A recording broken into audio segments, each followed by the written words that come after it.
ബേത്ലഹേം പട്ടണത്തിൽ ജാതനെ, ബേത്ലഹേം പട്ടണത്തിൽ ജാതനെ,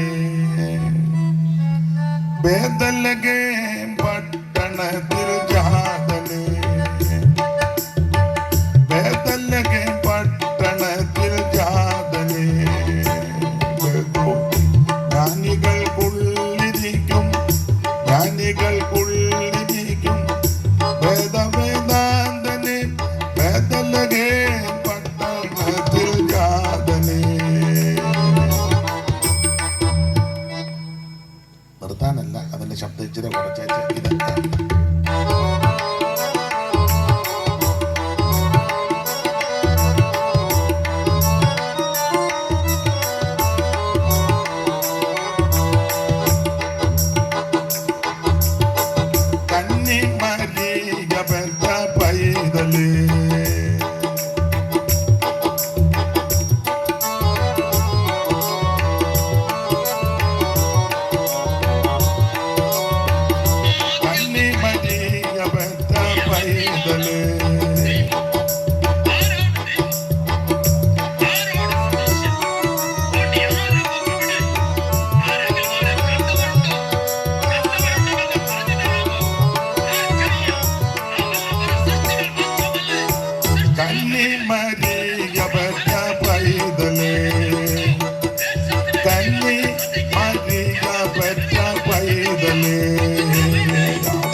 നമ്മുടെ കരമുയർത്തി ദൈവത്തെ മഹത്വപ്പെടുത്താം.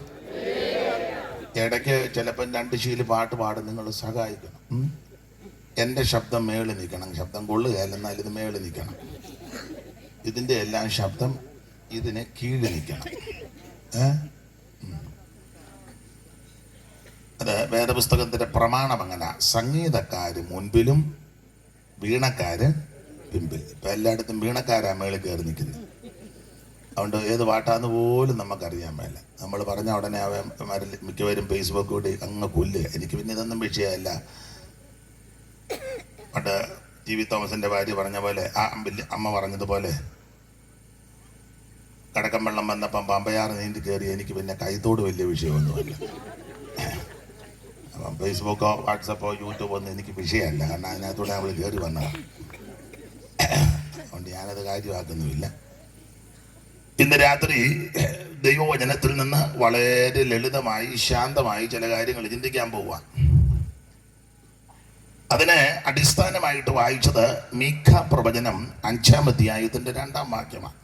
സൈമൺ പാസ്റ്റർ ഒന്നുകൂടെ വായിച്ചു. നീയോ ബേത്ലഹേം എഫ്രാത്തേ, നീയോ ബേത്ലഹേം എഫ്രാത്തേ, നീ യഹൂദാ സഹസ്രങ്ങളിൽ ചെറുതായിരുന്നാലും ഇസ്രായേലിന് അധിപതിയായിരിക്കേണ്ടുന്നവൻ എനിക്ക് നിന്നിൽ നിന്ന് ഉത്ഭവിച്ചു വരും. വളരെ പരിചിതമായ ഒരു തിരുവെഴുത്താണ് ഇവിടെ വായിച്ചു കേട്ടത്. മീഖ പ്രവചനം. വേദപുസ്തകത്തിലെ പ്രവചന പുസ്തകങ്ങളിൽ രണ്ടായിട്ടായത് തരംതിരിച്ച് പഠിക്കുന്നത് വലിയ പ്രവാചകന്മാരും ചെറിയ പ്രവാചകന്മാരും. വലിയ പ്രവാചകന്മാര് എന്ന് പറഞ്ഞാൽ പ്രവചനത്തിന്റെ ആഴമനുസരിച്ച, അല്ലാതെ പ്രവാചകന്റെ നെടുപ്പമോ കാശിന്റെ മുഴുപ്പോ വണ്ടിയുടെ വിലയോ മൊബൈലിന്റെ കനമനുസരിച്ചല്ല വലുതും ചെറുത്. ഇപ്പൊ അങ്ങനെ വലുതും ചെറുതും. കൂടെ അമേരിക്കയിൽ പോവുകയും 2 ലക്ഷത്തിന്റെ മൊബൈലും 50 ലക്ഷത്തിന്റെ വണ്ടിയും പിന്നെ കൈയും കോട്ടും എല്ലാം കെട്ടിവരികയും, അത് തെറ്റാന്നൊന്നും ഞാൻ പറയുന്നില്ല. പിന്നെ അങ്ങനെയൊക്കെ ഉണ്ടല്ലോ, അവരാണ് വലിയ പ്രവാചകന്മാര്. ചെറിയ പ്രവാചകന്മാര് ഷേടായി പാസ്റ്റർ, പാവു പാസ്റ്റർ,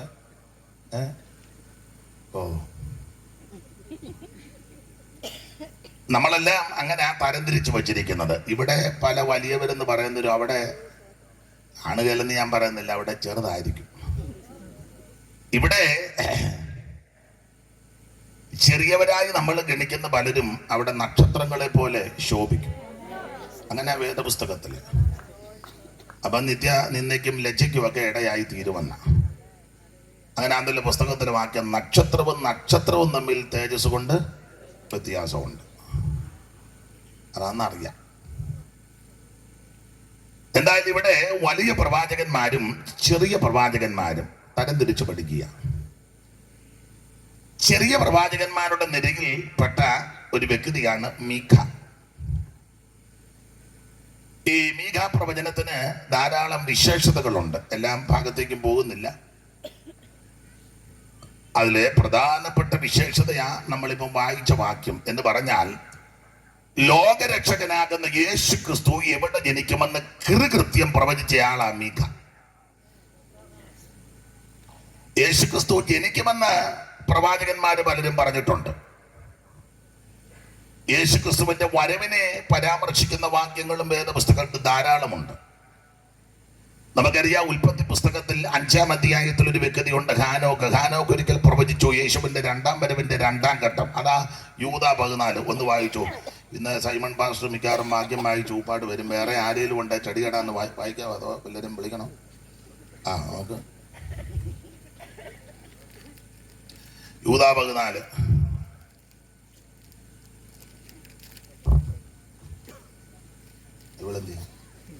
ആദാം മുതൽ 7-ാമനായ ഹാനോക്കും ഇവരെ കുറിച്ച്, ഇതാ കർത്താവ് എല്ലാവരെയും വിധിപ്പാനും, ഇതാ ആദാം മുതൽ 7-ാമനായ ഹാനോക്ക് ഇവരെ കുറിച്ച്, ഇതാ കർത്താവ് എല്ലാവരെയും വിധിപ്പാൻ അവർ അപക്വതയോടെ ചെയ്ത ഭക്തിവിരുദ്ധമായ സകല പ്രവൃത്തികളും നിമിത്തവും ഭക്തികെട്ട പാപികൾ തന്റെ നേരെ പറഞ്ഞ സകല നഷ്ടൂരങ്ങളും നിമിത്തവും ഭക്തികെട്ടവരെയൊക്കെയും ബോധം വരുത്തുവാൻ 1000 വിശുദ്ധന്മാരോട് കൂടെ വന്നിരിക്കുന്നു എന്ന് പ്രവചിച്ചു. ചിലക്ക് ആര് ശീർഷാസനത്തിൽ നിന്നാലും അവർ പ്രസംഗിക്കും. അവർ കൊണ്ടുവന്ന പോയിന്റ് എല്ലാം പറയാം, കണ്ണടച്ച് പറയും. എനിക്കത് ഒക്കത്തില്ല, അതുകൊണ്ടാണ്. അത് പിണക്കം ഉണ്ടായിട്ടല്ല. അപ്പൊ ശ്രദ്ധിക്കുക, ഹാനോക്ക് പ്രവചിച്ചു എന്ന് യൂദ രേഖപ്പെടുത്തിയിരിക്കുകയാണ്. ഹാനോക്ക് എന്തുവാ പ്രവചിച്ചത്? ഇതാ കർത്താവ് യേശു ക്രിസ്തുവിന്റെ 2-ാം വരവിന്റെ 2-ാം ഘട്ടം. അതാ അവിടെ ഇരിക്കുന്നത്. 1000 വിശുദ്ധന്മാരുമായി കർത്താവ് വരുന്നു. അത് 2-ാം വരവിന്റെ 2-ാം ഘട്ടമാണ്. 1-ാം ഘട്ടം വിശുദ്ധന്മാരെ ചേർക്കാനാണ്. വിശുദ്ധന്മാരെ ചേർത്ത് സ്വർഗത്തിൽ കൊണ്ടുചെന്ന് ന്യായവിധി കഴിഞ്ഞ് പ്രതിഫലം വാങ്ങി അത് കൊടുത്ത് കല്യാണ വസ്ത്രമൊക്കെ തന്ന് വേളി മഹോത്സവം കഴിഞ്ഞ് പിന്നെ തിരിച്ച് താഴേക്ക് വരുന്ന അതാ 2-ാം വരവിന്റെ 2-ാം ഘട്ടം.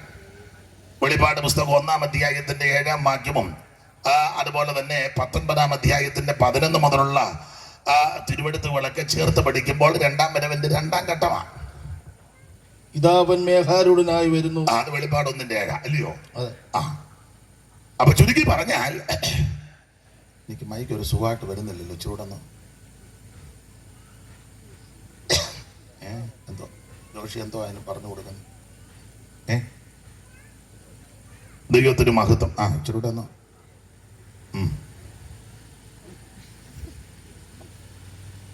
അപ്പോൾ ശ്രദ്ധിക്കുക, 2-ാം വരവിന്റെ 2-ാം ഘട്ടം ഹാനോക്ക് പ്രവചിച്ചു. പക്ഷെ എവിടെ യേശു ജനിക്കുമെന്ന് ആരും പറഞ്ഞില്ല. യെശയ്യാവ് പറഞ്ഞു കന്യക ഗർഭിണിയായ ഒരു മകനെ പ്രസവിക്കും. അപ്പം ജനനത്തെ പറ്റി പരാമർശിച്ചു. ആ ശിശുവിന്റെ വിശേഷത യെശയ്യാവ് 9:6 പറഞ്ഞു, നമുക്കൊരു ശിശു ജനിച്ചിരിക്കുന്നു, ഒരു മകൻ നൽകപ്പെട്ടിരിക്കുന്നു, ആധിപത്യം അവന്റെ തോളിലിരിക്കും, അവൻ അത്ഭുത മന്ത്രി, വീരനാം ദൈവം, നിത്യപിതാവ്, സമാധാന പ്രഭു. അങ്ങനെ യെശയ്യാവും പറഞ്ഞു. ഏത് കുടുംബത്തിൽ നിന്ന് വരുമെന്ന് യെശയ്യാവ് പറഞ്ഞു. കാരണം യെശയ്യാവ് 11:1 വായിക്കുന്നത് ഇശ്ശായിയുടെ കുറ്റിയിൽ നിന്നാണ്. ഇശ്ശായിയുടെ കുറ്റിയിൽ നിന്ന് ശിശു ജനിക്കുമെന്ന് പറഞ്ഞു. അത് ഇശ്ശായിയുടെ കുടുംബത്തിൽ നിന്നാന്ന് പറഞ്ഞു. ഈ ശിശു എങ്ങനെയുള്ളവനാണെന്നും തെളിയിച്ചു. പക്ഷേ ഈ ശിശു അല്ലെങ്കിൽ നസറായൻ യേശു ക്രിസ്തു എവിടെ ജനിക്കും സ്പോട്ട് പറഞ്ഞത് മീകായ. ആ വാക്യമാണ് നമ്മളിപ്പം വായിച്ചത്. ഒന്നുകൂടെ വായിച്ചു 5:2. നീയോ ബേത്ലഹേം എഫ്രാത്തേ, നീ യഹൂദാ സഹസ്രങ്ങളിൽ ചെറുതായിരുന്നാലും ഇസ്രായേലിന് അധിപതിയായിരിക്കേണ്ടുന്നവൻ എനിക്ക് നിന്നിൽ നിന്ന് ഉത്ഭവിച്ചു വരും. അപ്പോൾ യേശു ക്രിസ്തു എവിടെ ജനിക്കും? കൃത്യം പ്രവചിച്ച ആളാണ് മീഖ. യഹൂദയിലെ ബേത്ലഹേമിൽ. അതെന്താ ഈ യഹൂദയിലെ ബേത്ലഹേമിൽ യേശു ജനിക്കുമെന്ന് എടുത്തു പറയാൻ കാര്യം? യഹൂദയിലെ ബേത്ലഹേം അങ്ങനെ എടുത്തു പറയാൻ കാര്യം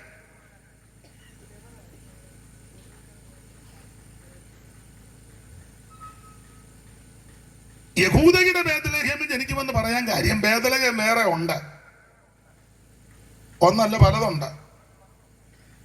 നമ്മള് തിരുവനന്തപുരത്ത് പഠിക്കുമ്പോൾ ഈ സെബുലൂൻ മക്കൾക്ക് അവകാശമായി കൊടുത്ത സ്ഥലത്തൊരു ബേത്ലഹേം ഉണ്ട്. വായിച്ചേ, യോശുവയുടെ പുസ്തകം 19-ാം അധ്യായത്തിന്റെ 10-ാം വാക്യം ആദ്യം വായിച്ചേ. ആ കണ്ണിക തുടങ്ങുന്നിടത്ത്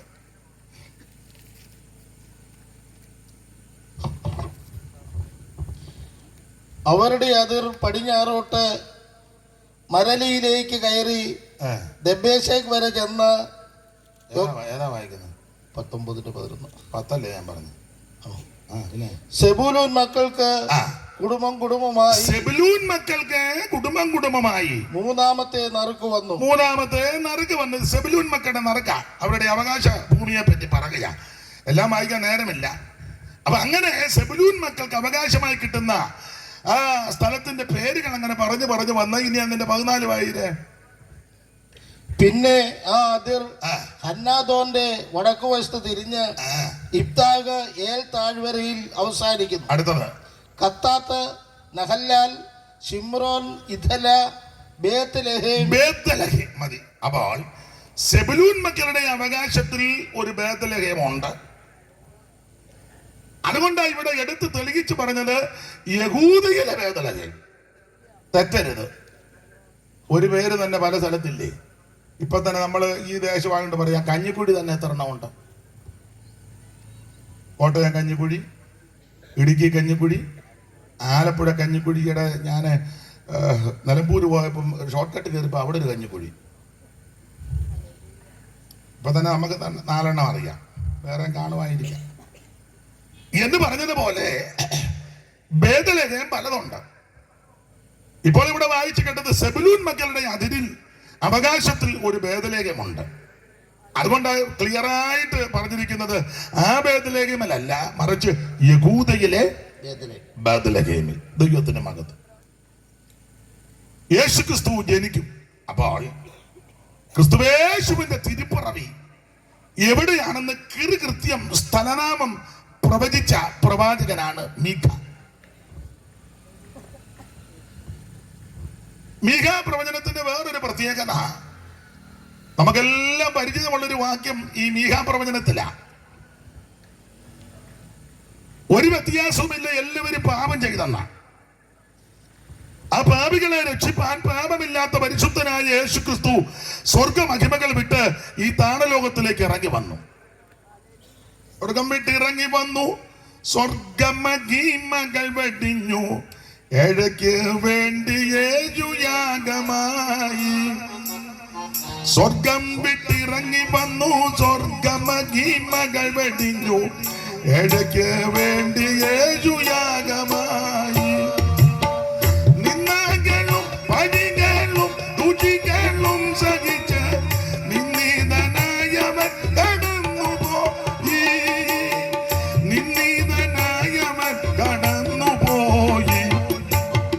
സ്വർഗം വിട്ടിറങ്ങി വന്നു, സ്വർഗമഹിമകൾ വെടിഞ്ഞു, എടയ്ക്കു വേണ്ടി യേശു യാഗമായി. അപ്പൊ ശ്രദ്ധിക്കുക, എനിക്ക് ഒരു എന്തുവാ, ഞാൻ ഒത്തിരി ഞങ്ങൾ സ്ട്രെയിൻ ചെയ്യാണ്ടായിട്ട് വരുന്നു. എന്തുവാ ചോദിച്ചു? കൊള്ളസിന്റെ കുഴപ്പമാണോ? എൻ്റെ തൊണ്ട അത്ര നല്ലതല്ല. നമുക്ക് എല്ലാ ദിവസവും യോഗകളുണ്ട്. ഇവിടെ തന്നെ ഒറ്റ യോഗം കൊണ്ട് തീരുകയല്ല. ദൈവത്തിന് മകുന്ന ഇത് ഞാൻ നോക്കട്ടെ, ഇത് ഒത്തില്ലാതെ എടുക്കാം. അവിടെ ഇരിക്കും.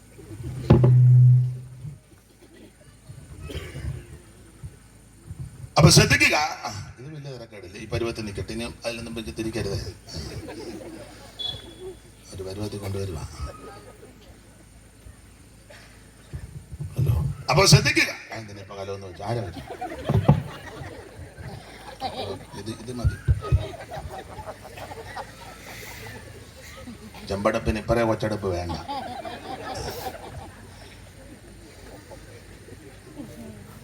അപ്പോൾ യേശുക്രിസ്തു സ്വർഗമഹിമകൾ വെടിഞ്ഞ് ഈ താളലോകത്തിലേക്ക് ഇറങ്ങി വന്നു. യേശു നാടൻ ഭാഷയൊക്കെ ചെല്ലു പറയല്ലോ, യേശു അവതരിച്ചെന്ന.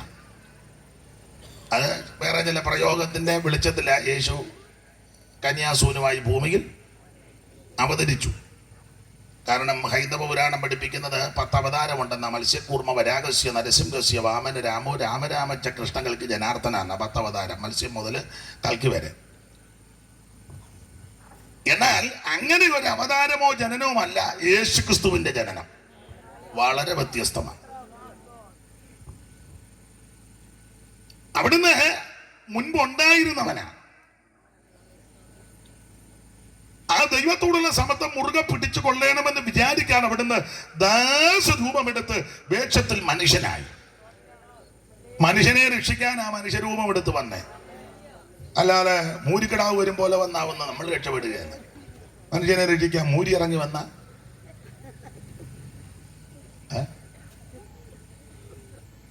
മൂരിക്കാളെ രക്ഷിക്കും. മനുഷ്യനെ രക്ഷിക്കണമെങ്കിൽ മനുഷ്യവേഷമെടുത്തു.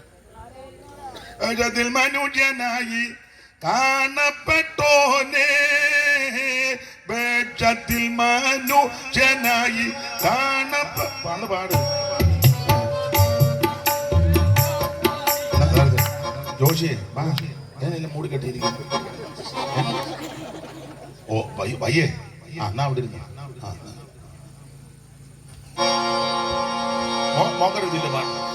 വേഷത്തിൽ മനുഷ്യനായി കാണപ്പെട്ടോനെ, വേഷത്തിൽ മനുഷ്യനായി കാണപ്പെട്ടോ, ആ മനുഷ്യ ജന്മ എടുത്ത നിന്നെ വാഴ്ത്തിടുന്നേ ഞാൻ.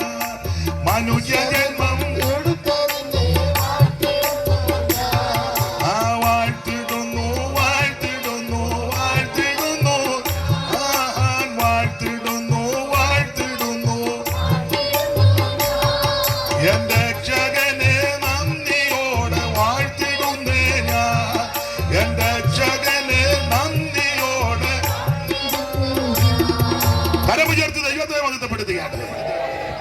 അപ്പോൾ സ്വർഗമഹിമകൾ വെടിഞ്ഞ് താണലോകത്തിലേക്ക് ഇറങ്ങി വന്ന യേശുക്രിസ്തു അവിടുന്ന് മനുഷ്യനായിട്ട് അവതരിച്ചു. അതോ എങ്ങനെ? നല്ല ലക്ഷണമൊത്തൊരു മനുഷ്യനാ, അല്ലാതെ മനുഷ്യനെ പേടിപ്പിക്കാനൊന്നും വന്നതല്ല. ഒരു തല, 2 കയ്യ്, ഒരു തല മതിയല്ലോ ഇതിനകത്ത്. ഇതുണ്ടെങ്കിൽ ഒരു തല മതി. ഒരു തല, 2 കയ്യ്, 2 കാല്, ഒരു മൂക്ക്. അയ്യോ, എന്തോ സൗന്ദര്യമാ.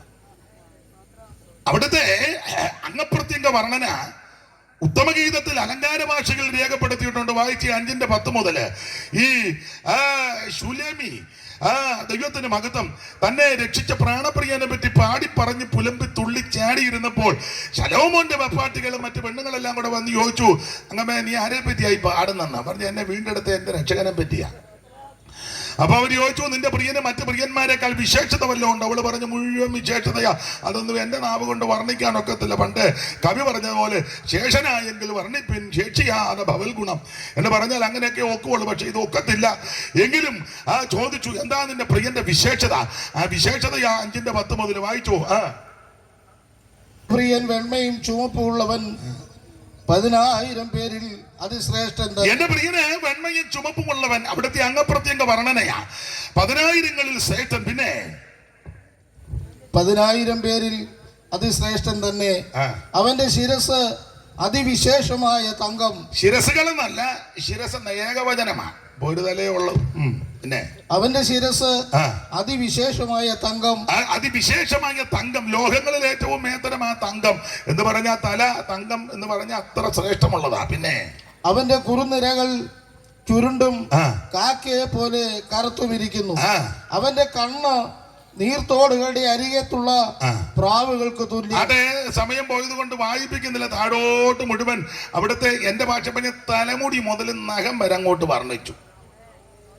നല്ലോരിൽ സുന്ദരി നിന്റെ പ്രിയനെന്തു വിശേഷതയുള്ളൂ.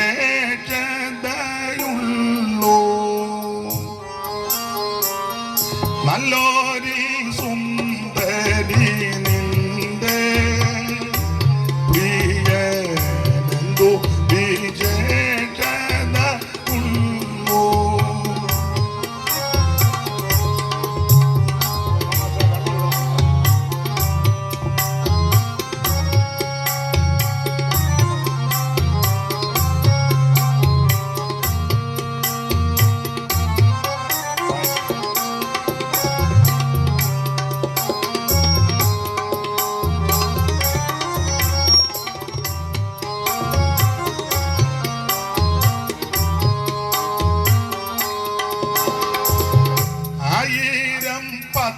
താളെ നോക്ക അതിൽ എന്നേശു മുഖ്യനായുണ്ട്. 1000 പത്താളെ നോക്ക അതിൽ എന്നേശു മുഖ്യനായുണ്ട്.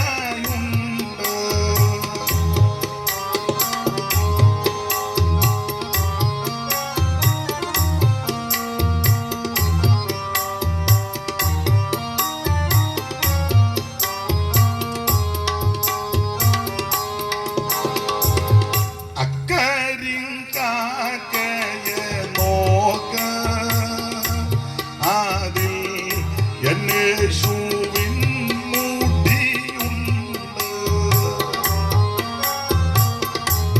കരിങ്കാക്കയെ നോക്ക അതിൽ യേശുവിൻ മുടി ഉണ്ട്. പാടാൻ നേരമില്ല. അപ്പൊ ശ്രദ്ധിക്കുക, 5-ാം അധ്യായത്തിന്റെ 10 മുതൽ അംഗപ്രത്യംഗ വർണ്ണനയാണ്. ഇതുപോലെ ശ്രേഷ്ഠനാകുന്ന ഉന്നതനാകുന്ന മഹിമയുള്ള മഹത്വമുള്ള യോഗ്യനായ വേറൊരുവനില്ല. ആ യേശു സ്വർഗ മഹിമകൾ വെടിഞ്ഞ് ഈ ഭൂമിയിലേക്ക് വന്ന് വേഷത്തിൽ മനുഷ്യനായി ജഡാവതാരമെടുത്ത് കന്യകാസൂര്യമായി ഈ ഭൂമിയിൽ അവിടുന്ന് ഭൂജാതനായി. അപ്പൊ എവിടെയാണ് ജനിക്കുന്നത് എന്ന് കൃത്യം പ്രവചിച്ചയാളാണ് മീക. അതാണ് നമ്മുടെ കുറുവാക്യം. നിങ്ങൾക്ക് വേദപുസ്തകം പഠിക്കുന്നവരും പഠിപ്പിക്കുന്നവരും ഒക്കെ ഇവിടെ ഉണ്ടെന്ന് നല്ല ബോധ്യമുണ്ട്. വിശേഷിച്ച് ദേശമൊക്കെ വളരെ അനുഗ്രഹിക്കപ്പെട്ട ദേശമാണ്. ധാരാളം സഭകളും എല്ലാ വിഭാഗക്കാരും ഉണ്ട്. വേദപുസ്തകം നന്നായിട്ട് കൈകാര്യം ചെയ്യുന്നവരാ ഈ ദേശത്തുള്ളവർ, ഇവിടെ വന്നിരിക്കുന്നവർ. അതുകൊണ്ട് ചിലർ വേദപുസ്തകം പോലും കൊണ്ടുവന്നിട്ടില്ല. കാരണം അത്രയ്ക്ക് തിട്ടമാവർക്ക് വളരെ പരിജ്ഞാനമുള്ളവരാ. ദൈവത്തിന് മകൻ. ദൈവം നിങ്ങളെ അനുഗ്രഹിക്കട്ടെ. അപ്പൊ ശ്രദ്ധിക്കുക, യേശുക്രിസ്തു ഈ ഭൂമിയിൽ ബേത്ലഹേമിൽ, യഹൂദയിലെ ബേത്ലഹേമിൽ ജനിച്ചു. അതെന്താ ക്രിസ്തുയേശു യഹൂദയിലെ ബേത്ലഹേമിൽ ജനിക്കാനുള്ള കാരണം? 2-3 കാര്യം പറയാനാണ് ഞാൻ ആഗ്രഹിക്കുന്നത്. അവിടെ തന്നെ ജനിക്കാൻ കാരണം നമുക്ക് 1-2 കാര്യങ്ങൾ വചനത്തിന്റെ അടിസ്ഥാനത്തിൽ ചിന്തിക്കാം. ക്രിസ്തുയേശു യഹൂദയിലെ ബേത്ലഹേമിൽ ജനിക്കാൻ കാരണം, ഏറെങ്ങും ജനിക്കാൻ ഞാൻ അവിടെ തന്നെ വന്ന് ജനിക്കാൻ കാര്യം, ഈ ഓർപ്പിച്ചല്ലോ, മീഖ പ്രവചനം വളരെ വിലപ്പെട്ട ഒരു പ്രവചന പുസ്തകമാണ്. 7 അധ്യായമുണ്ട്. ആ മീഖ പ്രവചനത്തിലെ പ്രധാനപ്പെട്ട 2 കാര്യങ്ങൾ. അതിലൊന്ന്, യേശു ക്രിസ്തു ജനിക്കുന്നത് എവിടാന്ന് മീഖായ പ്രവചിച്ചത്. 2 മുമ്പേ ഓർപ്പിച്ചല്ലോ, മനുഷ്യവർഗത്തിന്റെ പാപം പരിഹരിക്കാനാ സ്വർഗം വിട്ട് ക്രിസ്തുവേശു ഭൂമിയിലേക്ക് വന്നത്. ഒരു വ്യക്തി പാപങ്ങൾ ഏറ്റുപറഞ്ഞ് ഉപേക്ഷിച്ച് യേശു ക്രിസ്തുവിനെ രക്ഷിതാവായി സ്വീകരിക്കുമ്പോൾ അവന്റെ നേരത്തെ മുഴുവൻ പാപവും ദൈവം ക്ഷമിക്കും. അതിനൊരു പ്രയോഗം മീഖായിലാ കൊടുത്തിരിക്കുന്നത്. ആ സകല പാപങ്ങളും സമുദ്രത്തിന്റെ ആഴത്തിലിടുവന്ന്. അത് ഈ മീഖാ പ്രവചനത്തിലാ വാക്യം 5:7-19 ഒന്ന് വായിച്ചേ ദൈവദാസനെ. 7-ാം അധ്യായത്തിന്റെ 19-ാമത്തെ വാക്യം.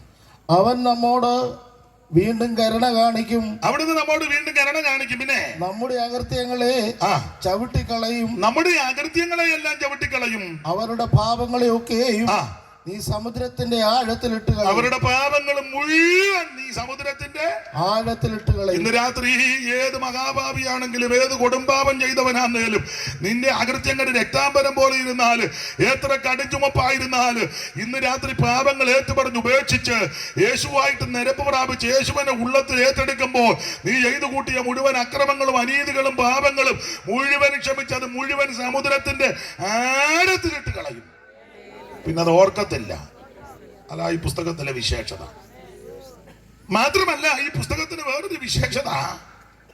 മീഖ എന്ന വാക്കിന് ഒരു അർത്ഥം കൊണ്ടുണ്ട്.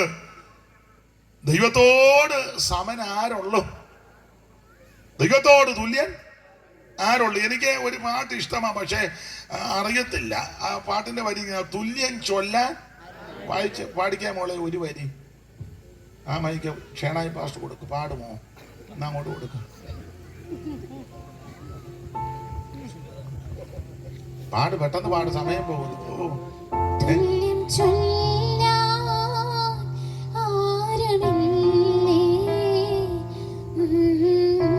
മതി. അതാ തുല്യം ചെല്ലാൻ. പണ്ട് സാൽവേഷൻ ആർമിയിൽ ഒരു യോഗം നടന്നപ്പോൾ, ഇപ്പോഴല്ല വർഷങ്ങൾക്ക് മുമ്പ്, സ്ഥലം ഞാൻ പറയുന്നില്ല, അപ്പോൾ വർഷങ്ങൾക്ക് മുമ്പ് ഒരു യോഗം നടന്നപ്പോൾ അന്ന് മൈക്കുമൊക്കെ വരുന്ന സമയമാണ്. അതുകൊണ്ടല്ലേ പഴയ നോട്ടീസിലൊക്കെ ഉച്ചഭാഷണി ഉണ്ടായിരിക്കുന്നതാണ്.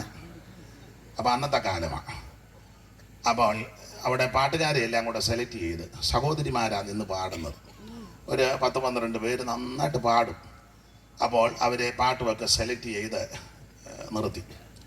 സമയമായപ്പോൾ സഭയിൽ ഒരു അച്ചായൻ ചാടിക്കയറി പാടി. പാട്ടുകാരെ സെലക്ട് ചെയ്തതാ, അയാൾക്ക് പാടേണ്ട കാര്യം ഉള്ളതല്ല, പുള്ളി ഏൽപ്പിച്ചതുമല്ല. എങ്കിലും കയറിക്കൊണ്ടാടി അളിയാ വഴക്കൊണ്ടോ എന്ന് ചോദിച്ച പോലെ പുള്ളി ചാടിക്കുന്ന. അപ്പം പെണ്ണുങ്ങൾ നല്ല മൂച്ചുള്ള പെണ്ണുങ്ങൾ കണ്ണ് കാണിച്ച് പാടേണ്ടത് പെണ്ണ് തന്നെ പാടിക്കൊണ്ട്. ഈ അപ്പൻ ഓർത്തത് അപ്പൻ എടുത്തിട്ട് കഴിയുമ്പോൾ ഇവർ കൂടെ. പാട്ടിങ്ങനെ ആയിരുന്നു, പഴയ പാട്ടാ. വന്ദനം യേശുപര നിനക്കെന്നും വന്ദനമേശുപര. അതിന് വേണ്ട പറഞ്ഞു. വന്ദനം യേശുപര നിനക്കെന്നും വന്ദനമേശുപര. അപ്പൊ അടുത്ത വരി പുള്ളി അങ്ങ് മറന്ന്. ഈ അപ്പൻ ഓർത്തത് പെണ്ണുങ്ങൾ കയറി പാടുവെന്നാണ്. അവർ കണ്ണ് കാണിച്ച് പാടണ്ടെന്ന്. പുള്ളി 2 പ്രാവശ്യം പാടി. വന്ദനമേശുപര നിനക്കെന്നും വന്ദനമേശുപര. കിട്ടുന്നില്ല, മറന്നുപോയി. തന്നന്ന താനിന്ന താനിന്ന തന്നിന്ന. പുള്ളി അത് ഒപ്പിച്ചു. അപ്പൊ ഇവിടെ തുല്യം ചൊല്ലാൻ ആരുള്ളൂ? ദൈവത്തോട് തുല്യം ചൊല്ലാൻ ആരുള്ളൂ? ആ 18-ാം വാക്യം വായിച്ചേ. എത്ര കൃത്യമായിട്ട് എടുത്തിരിക്കുന്നത്. 7:18. അകൃത്യം ക്ഷമിക്കുകയും തന്റെ അവകാശത്തിന് ശേഷിപ്പുള്ളവരോട് അതിക്രമം മോചിക്കുകയും ചെയ്യുന്ന നിന്നോട് സമനായ ദൈവം ആരുള്ളൂ? നിന്നോട് സമനായ ദൈവം ആരുള്ളൂ? സ്തോത്രം. സ്കൂളിൽ പണ്ട് പഠിച്ചിട്ടുണ്ട്. ഈ കുചേലവൃത്തത്തിൽ രാമപുരത്ത് വാര്യര് ഒരു പ്രയോഗം കൊടുത്തിട്ടുമുണ്ട്.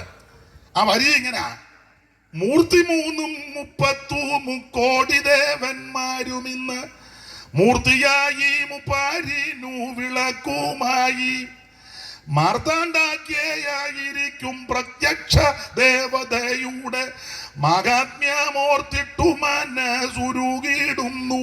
പ്രയോഗം നിങ്ങൾ ശ്രദ്ധിച്ചോ. മൂർത്തി 3 കോടി ദേവന്മാരും ഇന്ന്. ആയിക്കോട്ടെ, പക്ഷെ യഹോവയുടെ തുല്യനാരുള്ളൂ?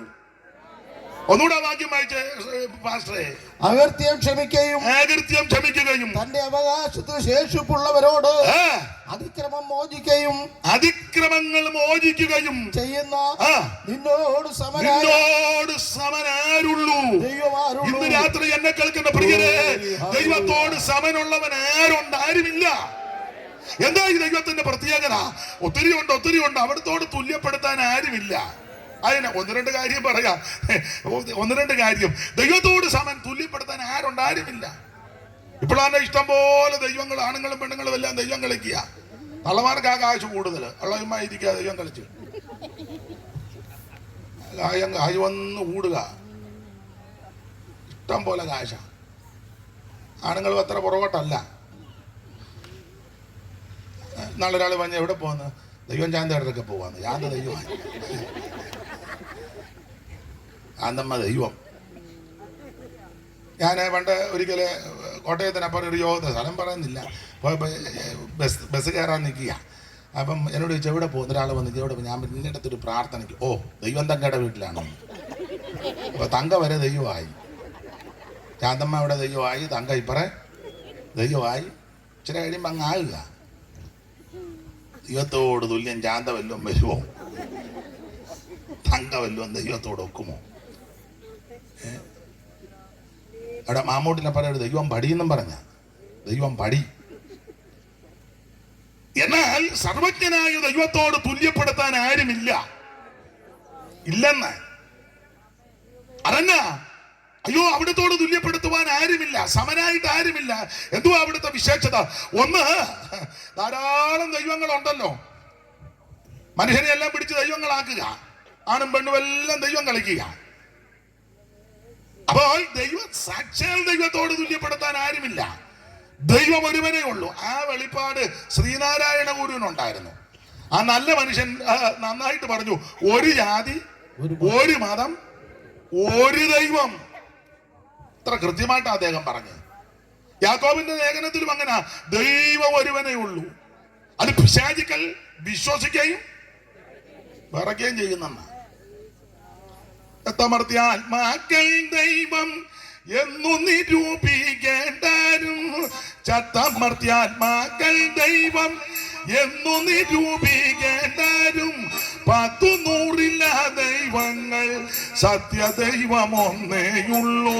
100 ദൈവങ്ങൾ സത്യദൈവം ഒന്നേയുള്ളൂ.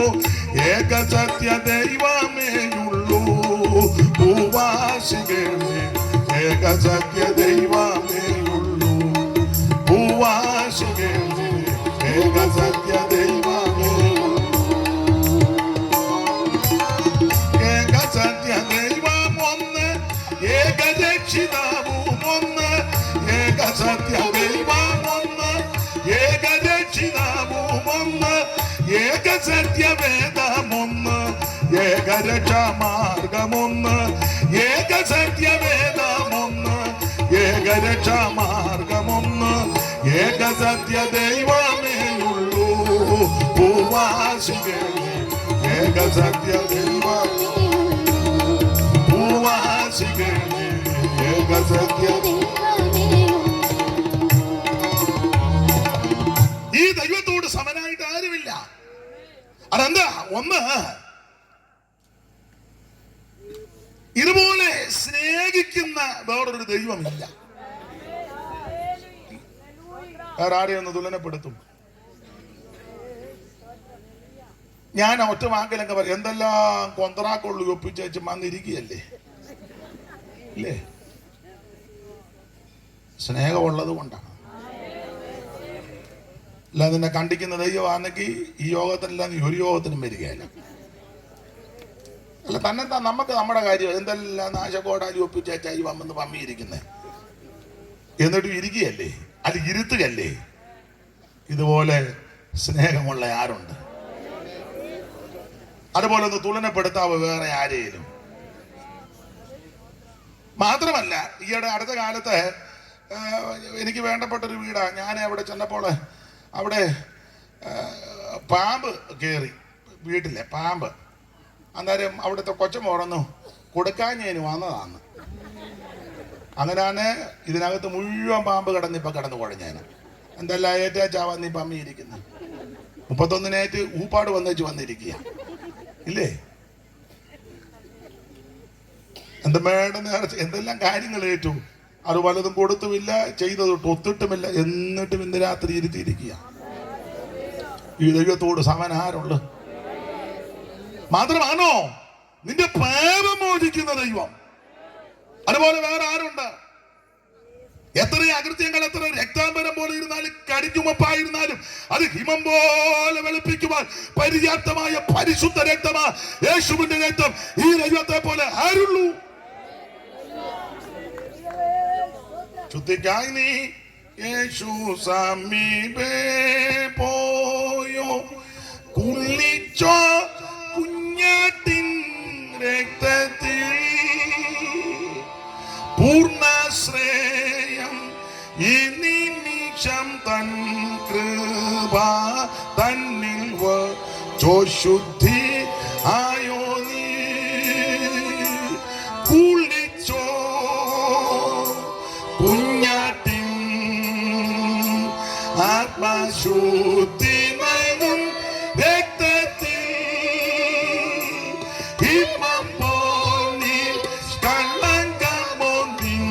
ആങ്കി കുളിച്ചോ. അറിയാവുന്നൊരു ചേർന്ന് പാടും. കുളിച്ചോ കുഞ്ഞാട്ടിൻ ആത്മശുദ്ധി നൽകും രക്തത്തിൽ,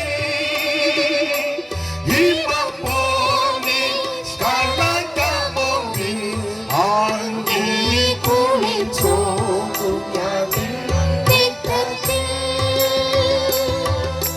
പാപക്കാര ഏറ്റയങ്കി നീ നീക്കി കുഞ്ഞാട്ടിൻ രക്തത്തിൽ കുളിക്കാൻ, ജീവൻ നീരോ രുകുന്നുതൻ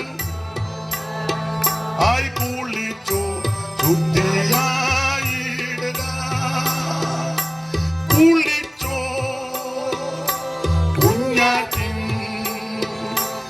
ആത്മശുദ്ധി നൽകും രക്തത്തിൽ, കളങ്കമൊന്നിൻ ആങ്കി കുളിച്ചോ. യേശുക്രിസ്തുവിന്റെ പരിശുദ്ധ രക്തം സകല പാപങ്ങളും പോക്കി നിന്നെ ശുദ്ധീകരിക്കും. ഇത് വിലയേറിയ രക്തമാണ്, പുണ്യാക രക്തമാണ്, അവൻ സംസാരിക്കുന്ന രക്തമാണ്, വിശുദ്ധ രക്തമാ, പരിശുദ്ധ രക്തമാ. ഇത് പാപത്തെ മോചിക്കുന്ന രക്തമാ. ഇത് ദൈവത്തെ ആരാധിക്കാൻ സജ്ജരാക്കി തീർത്ത രക്തമാ.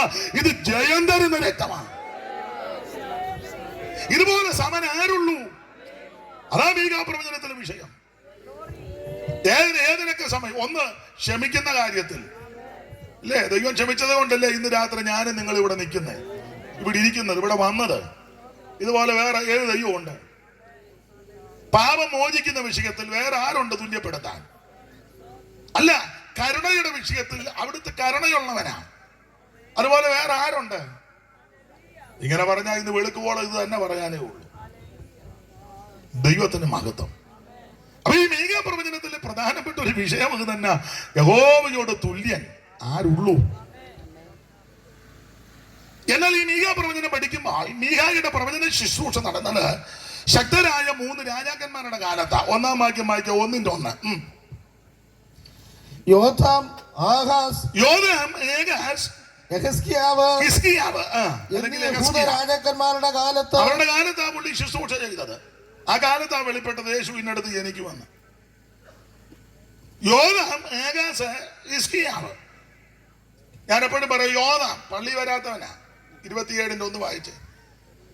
ദിനവൃത്താന്തങ്ങളുടെ 2-ാം പുസ്തകം 27:1. അയാള് പള്ളി കയറുകയായിരുന്നു.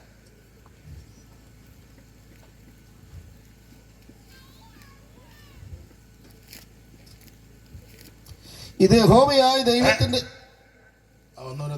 ദിനവൃത്താന്തങ്ങളുടെ 2-ാം പുസ്തകം 21 വായിച്ചു. 27 എടുക്കുക. 1 2 ദിനവൃത്താന്തങ്ങളുടെ 1-ാം ഇത് എത്ര? 1-ആണോ 2-ആണോ? 1 2 എടുക്കുക. യോദാം വാഴ്ച തുടങ്ങിയപ്പോൾ അവന് 25 വയസ്സായിരുന്നു. കാണാൻ മേടായൊന്നുമില്ല, വിളച്ചിലാന്ന് എനിക്കറിയാം. വായിച്ചു യോദാം വാഴ്ച തുടങ്ങിയപ്പോൾ ഇപ്പൊ കാണാമല്ലോ. കേക്കട്ടെ. അവന് 25 വയസ്സായിരുന്നു. എന്തിനാ ഒത്തിരി പ്രായം? ആയിരം. അവന് 16 സംവത്സരം യെരൂശലേമിൽ വാണു. അവന്റെ അമ്മയ്ക്ക് യെരൂശ എന്ന് പേര്. അവള് സാദോക്കിന്റെ മകളായിരുന്നു. അടുത്ത വാക്യമായിരുന്നു.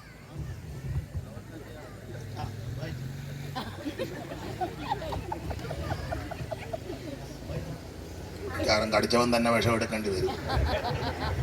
അവൻ തന്റെ അപ്പനായ ഉസിയാവ് ചെയ്തതുപോലെ ഒക്കെയും യഹോവയ്ക്ക് പ്രസാദമായുള്ള ചെയ്തുവെങ്കിലും യഹോവയുടെ ആലയത്തിങ്കിലേക്ക് അവൻ കടന്നില്ല. അവൻ പള്ളിക്കകത്ത് കയറുകയല്ല. കസാര ഇടാൻ അവൻ കൂടും, പോസ്റ്റ് ഒട്ടിക്കാൻ കൂടും. ഭക്ഷണം ഉണ്ടെങ്കിൽ അവിടെ അവൻ ഇവിടെ നിന്ന് പോകുകയല്ല, അവിടെ തന്നെ നിന്ന്. അതൊക്കെ നല്ല കാര്യമാണ്. പക്ഷെ ഇവൻ സഹായത്തിന് വരികയല്ല. അങ്ങനെയുള്ള ആൾക്കാർ നമ്മുടെ ഇടയിലും ഉണ്ട്. ഇങ്ങേരുടെ കാലത്ത് ആ മീഖ ശുശ്രൂഷ ചെയ്യുന്നത്, പള്ളിയിൽ കയറുകയല്ല. അപ്പോൾ യോദാം ഇദ്ദേഹത്തിന്റെ മകനാണ് ആകാശ്.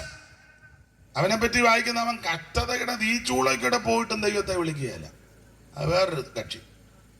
അണ്ടാ 28ന്റെ 22 വായിച്ചേ. ഇപ്പൊ 27 വായിച്ചേ. ഇനി 28ന്റെ 22 മൈക്ക് കൊണ്ടൊന്ന് വായിച്ചേ. ആഹാസ് രാജാവ് തന്റെ കഷ്ടകാലത്തു കൂടെയും യഹോവയോട് അധികം ദ്രോഹം ചെയ്തു. അങ്ങനുണ്ട്, നല്ല കക്ഷികളാ. ഇവന്റെ കഷ്ടകാലത്തും ഇവൻ ദൈവത്തോട്. അങ്ങനെയുള്ള ആൾക്കാരെ നിങ്ങൾ ശ്രദ്ധിച്ചിട്ടില്ലേ? ചാകാൻ പോവുക, എന്നാലും നമ്മൾ സുവിശേഷം എന്ന് പറയാൻ ഉണ്ടോ? ഇവൻ ചാകാൻ പോവുക, എന്നാ ജീവൻ പോകാൻ പോയത് കേൾക്കാൻ അന്നേരം അങ്ങനെയുള്ള ആൾക്കാരുണ്ട്. അങ്ങേയറ്റം പറ്റിയിരുന്നാലും പ്രാർത്ഥന കേൾക്കുമ്പോൾ വിറയ്ക്കുക. അങ്ങനെയുള്ള ധാരാളം ആൾക്കാരുണ്ട്. ചാകാൻ പോവുക. ഇവന്റെ കഷ്ടകാലത്ത് കൂടെ ഇവൻ ദൈവത്തോട് ദ്രോഹം ചെയ്യുക. ആകാശ് അവന്റെ കാലത്തായി ശുശ്രൂഷ ചെയ്യുന്നത്.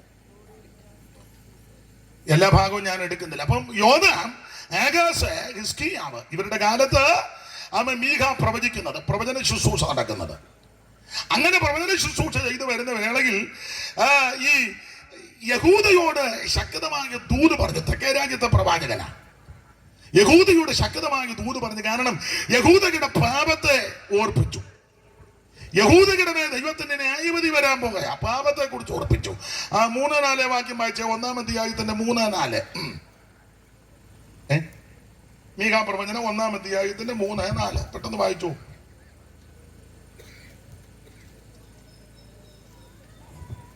യഹോവ തന്റെ സ്ഥലത്ത് നിന്ന് പുറപ്പെട്ട് ഇറങ്ങി ഭൂമിയുടെ ഉന്നതികളിൽ 1:3 മുതൽ.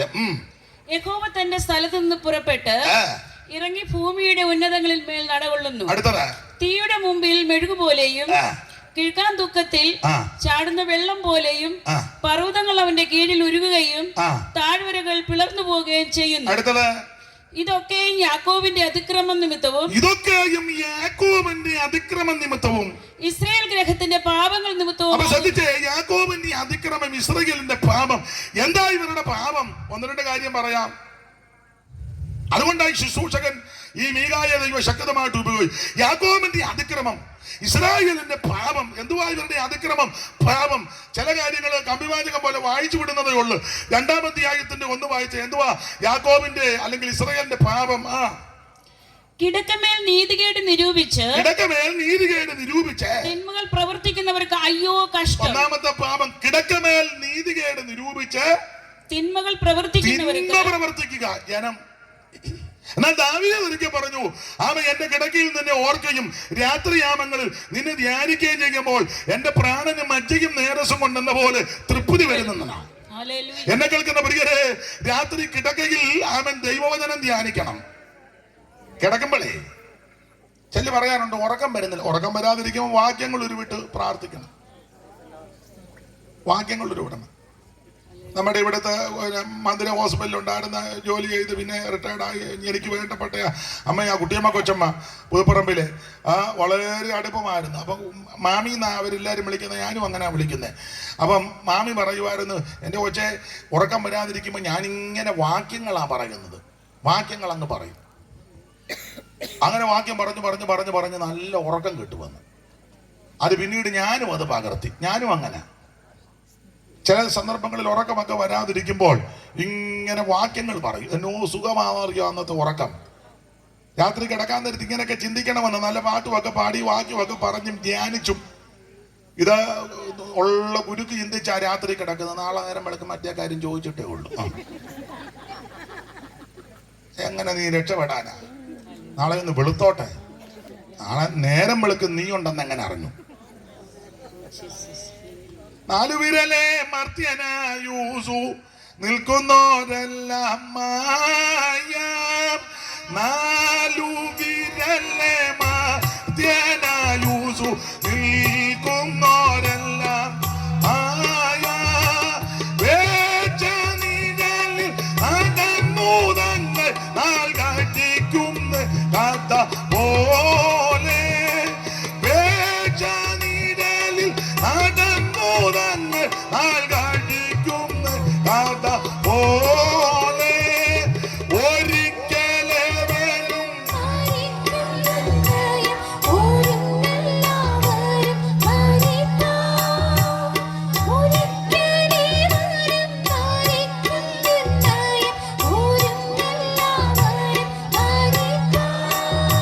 ദാരിദ്ര്യൻ ധനികൻ വയസ്സൻ ശിശുവും ലോകേ. ദാരിദ്ര്യൻ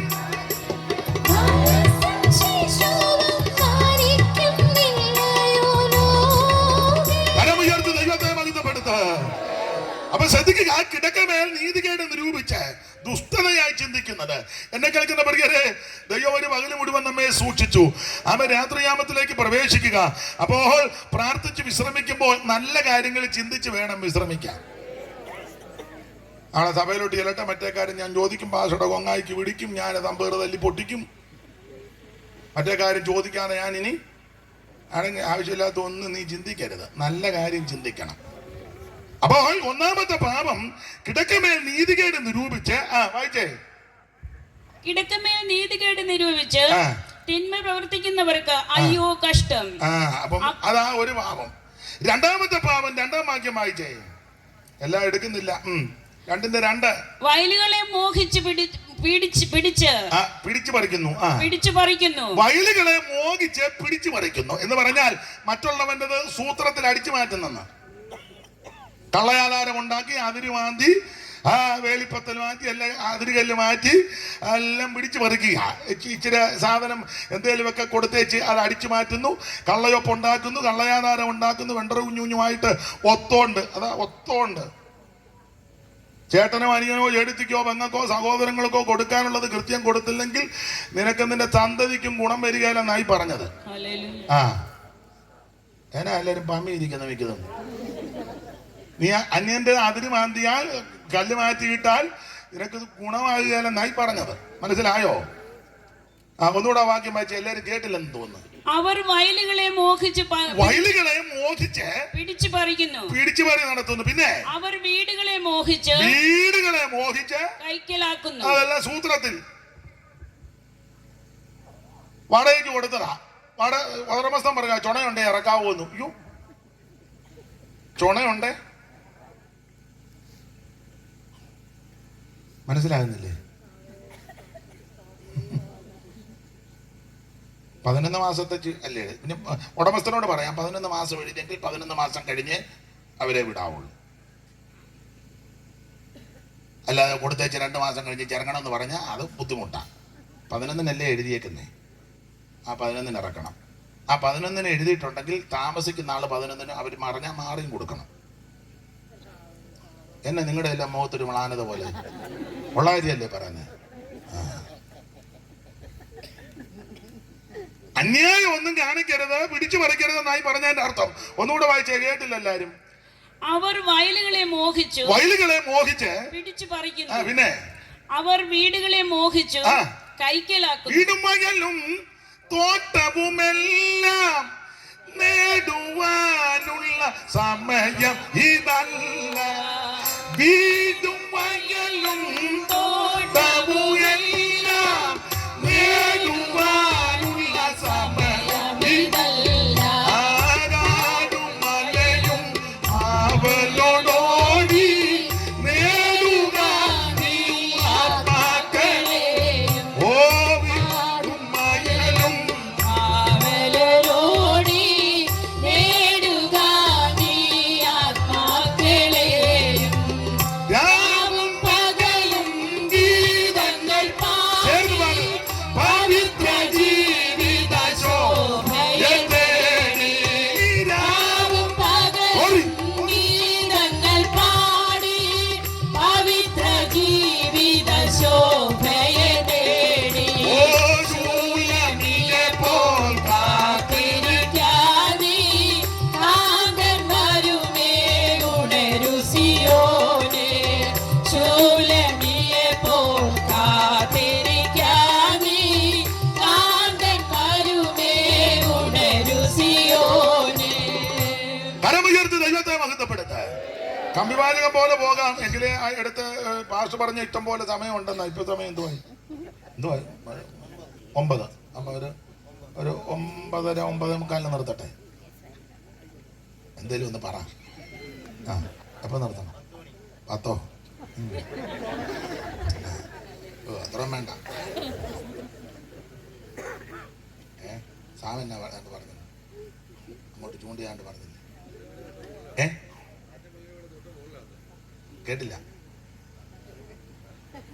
ആ പുള്ളിയുടെ വീട് തൊട്ട് മേളിലാന്ന്. ആ പുള്ളിക്ക് അങ്ങ് ചാടി കയറിയാൽ മതി.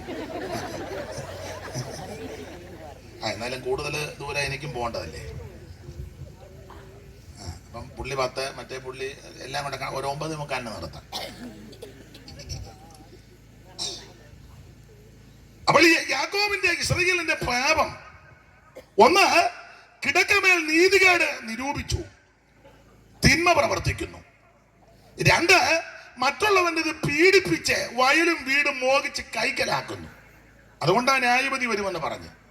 ഇനി 3-ാം അധ്യായത്തിന്റെ 2-ാം വാക്യം, 3-ാമത്തെ പാപം. യാക്കോബിന്റെ പാപം എന്നാ? നിങ്ങൾ നന്മയെ ദ്വേഷിച്ച് തിന്മയെ ഇച്ഛിക്കുന്നു.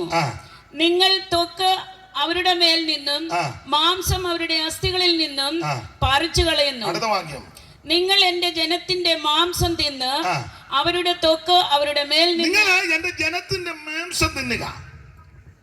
ഇത് പുരോഗത വരേണ്യന്മാരോടും ഇസ്രായേൽ മക്കളോട് പറഞ്ഞയാ. നിങ്ങൾ മറ്റുള്ളവനെ ഭക്ഷിക്കാൻ ഒരുമ്പുക എന്ന് പറഞ്ഞാൽ എന്തുവാ? ഗലാത്യ ലേഖനത്തിൽ വായിക്കുന്നത് അന്യോന്യം കടിക്കുക, തിന്നാൻ. മനുഷ്യനെ തിന്നുക, മാനീറ്റർ. ഒരു ഇംഗ്ലീഷ് ഇരിക്കട്ടെ, തെറ്റിയോ സൈമൺ പാസ്റ്റർ?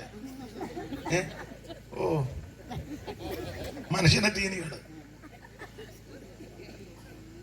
അതാ ഇവരുടെ പാപം. അത് പാടില്ല. നിങ്ങൾ മനുഷ്യനെ തിന്നുന്നു, നിങ്ങൾ വെറുതെ മനുഷ്യനെ ഉപദ്രവിക്കുന്നു. ഇത് പാടില്ല. അതിനെതിരെയാ ശക്തമായി പ്രവചനം പറഞ്ഞിരിക്കുന്നത്. ഓടിച്ചു മുമ്പോട്ട് പോകുക, എടുത്ത വാക്യത്തോട് കൂറ് പുലർത്തേണ്ടത് കൊണ്ട്. 4-ാമത്തെ പാപം, അതിന്റെ 3-ാം അധ്യായത്തിന്റെ 5-ാം വാക്യം വായിച്ചാട്ടെ. എന്റെ ജനത്തെ തെറ്റിച്ചു കളയുകയും, എന്റെ ജനത്തെ തെറ്റിച്ചു കളയുകയും, പല്ലിന് കടിപ്പാൻ വല്ലതും ഉണ്ടെങ്കിൽ സമാധാനം പ്രസംഗിക്കുകയും അവരുടെ വായിൽ നിന്ന് അവരുടെ വായിൽ ഇട്ട് കൊടുക്കാത്തവനോട് നേരെ വിരുദ്ധ യുദ്ധം ഘോഷിക്കുകയും ചെയ്യുന്ന പ്രവാചകന്മാർക്കെതിരെ ശക്തമായ പ്രവചനം. പല്ലിന് കടിക്കാൻ കൊടുത്താൽ നല്ല പിള്ളയാന്ന് പറയും, കൊടുത്തില്ലെങ്കിൽ അവന്റെ കൊരവള്ളി എടുക്കും. അങ്ങനെയുള്ള ഒത്തിരി ബിരുദന്മാർ ഇറങ്ങിയിട്ടുണ്ട്. സ്വോത്രകാഴ്ചയും ദശാംശവും കാശും ഒക്കെ കൂടെ കൊടുത്താൽ പറയാ, അച്ചായനെ പോലൊരു നല്ല അച്ചായൻ മാങ്ങാനത്ത്. ഇവൻ വലിയ കാട്ടാനെങ്കിൽ ആട പഠിച്ചവനാ. എന്നാലും വല്ലതും കൊടുക്കുകയാണെങ്കിൽ അവന് ഞങ്ങൾ കളത്തിൽ കയറ്റും. ഒന്നും കൊടുക്കാനില്ലാത്തവനെയാണ് അവനെ അന്നേരം പ്രസംഗിച്ച് കൊല്ലും.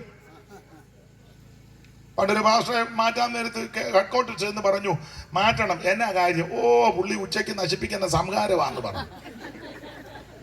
ഉച്ചയാകുമ്പോ പയ്യ അങ്ങോട്ട് എഴുന്നേക്കും, അലപ്പം ബ്രാക്കുമല്ല. അപ്പൊ പല്ലിന് വല്ലതും കടിക്കാൻ കൊടുത്താൽ അവനോട് നല്ലതാന്ന് പറയും, നല്ലതാ. കൊടുത്തില്ലെങ്കിലോ അയ്യോ അവനോട് വിശുദ്ധ യുദ്ധം പ്രഖ്യാപിക്കും. പ്രവാചകന്മാർക്കെതിരെ ശക്തമായ മുന്നറിയിപ്പ്. അങ്ങനെയാണല്ലോ ഇപ്പൊ കണ്ടുവരുന്നത്. അല്ല, ആത്മീക ലോകത്ത് പോലൊക്കെ തന്നെ കാഴ്ചയും തോത്ര കാഴ്ചയും ദശാംശോ ഒക്കെ കൊടുത്താൽ അവർക്ക് വേണ്ടി പ്രത്യേക പ്രാർത്ഥന, അവരുടെ തലയെ കൈവച്ചു അരിയാട്ടുന്നത് പോലെ. അതെ, വലിയ പുള്ളിക്കാർക്ക് വേണ്ടി പ്രാർത്ഥിക്കാൻ നന്നായിട്ട് പ്രാർത്ഥിക്കും. റബ്ബർ വെട്ടാൻ പോകുന്നതിന് ഭാഷ കൊണ്ട് പ്രാർത്ഥന, ദാവീദിന്റെ ദാസനായി സ്തോത്രം സൗഖ്യം. ഞാൻ തമാശല്ലേ പറഞ്ഞത്, ഒരാളെ ഒരു സഭയോ ഉന്നം വെച്ച് പറഞ്ഞതല്ല. എല്ലായിടത്തും അതൊക്കെ തന്നെ. സാധുവായൊരുത്തം മരിക്കട്ടെ, സഭയിലെ മേനാക്കന്മാർ ഒരുത്തനും വരികയല്ല, ഒറ്റയൊരുത്തം വരികയല്ല. പറയും ലോക്കൽ പാസ് അടക്കിക്കോളാം, അതിനുള്ളത് ഉള്ളെന്ന്.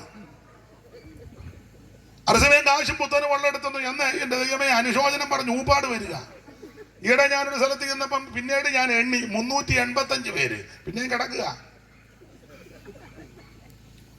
അതേസമയം സാധുവായ ഒരുത്തം മരിച്ച ആരുമില്ല. അവിടുത്തെ ഉപദേശിച്ച് പാടി ഊപ്പാട് വന്ന് അവിടെ വെമ്പള സിയോങ്കിതാവിൽ മുഴുവൻ ഇരുന്ന് പാടി, ആരുമില്ല. ഇതൊക്കെയല്ലേ ഇപ്പൊ നടക്കുന്നത്. പല്ലിന് കടിക്കാൻ കൊടുത്താൽ അവനോട് നല്ലത് പറയും, കൊടുത്തില്ലെങ്കിൽ അവനോട് വിശുദ്ധ യുദ്ധം പ്രഖ്യാപിക്കും, ഘോഷിക്കും. അങ്ങനെയുള്ള പ്രവാചകന്മാരുടെ വലിയ നിര ആത്മീക ലോകത്ത് ഇതാ ഇപ്പൊ നടക്കുന്നത്. ഞാനെല്ലാം വിവരിക്കുന്നില്ല. ദൈവത്തിനും 5 ഇവരുടെ പാപം. ആ 9-ാം വാക്യം വായിച്ചേ, 3:9.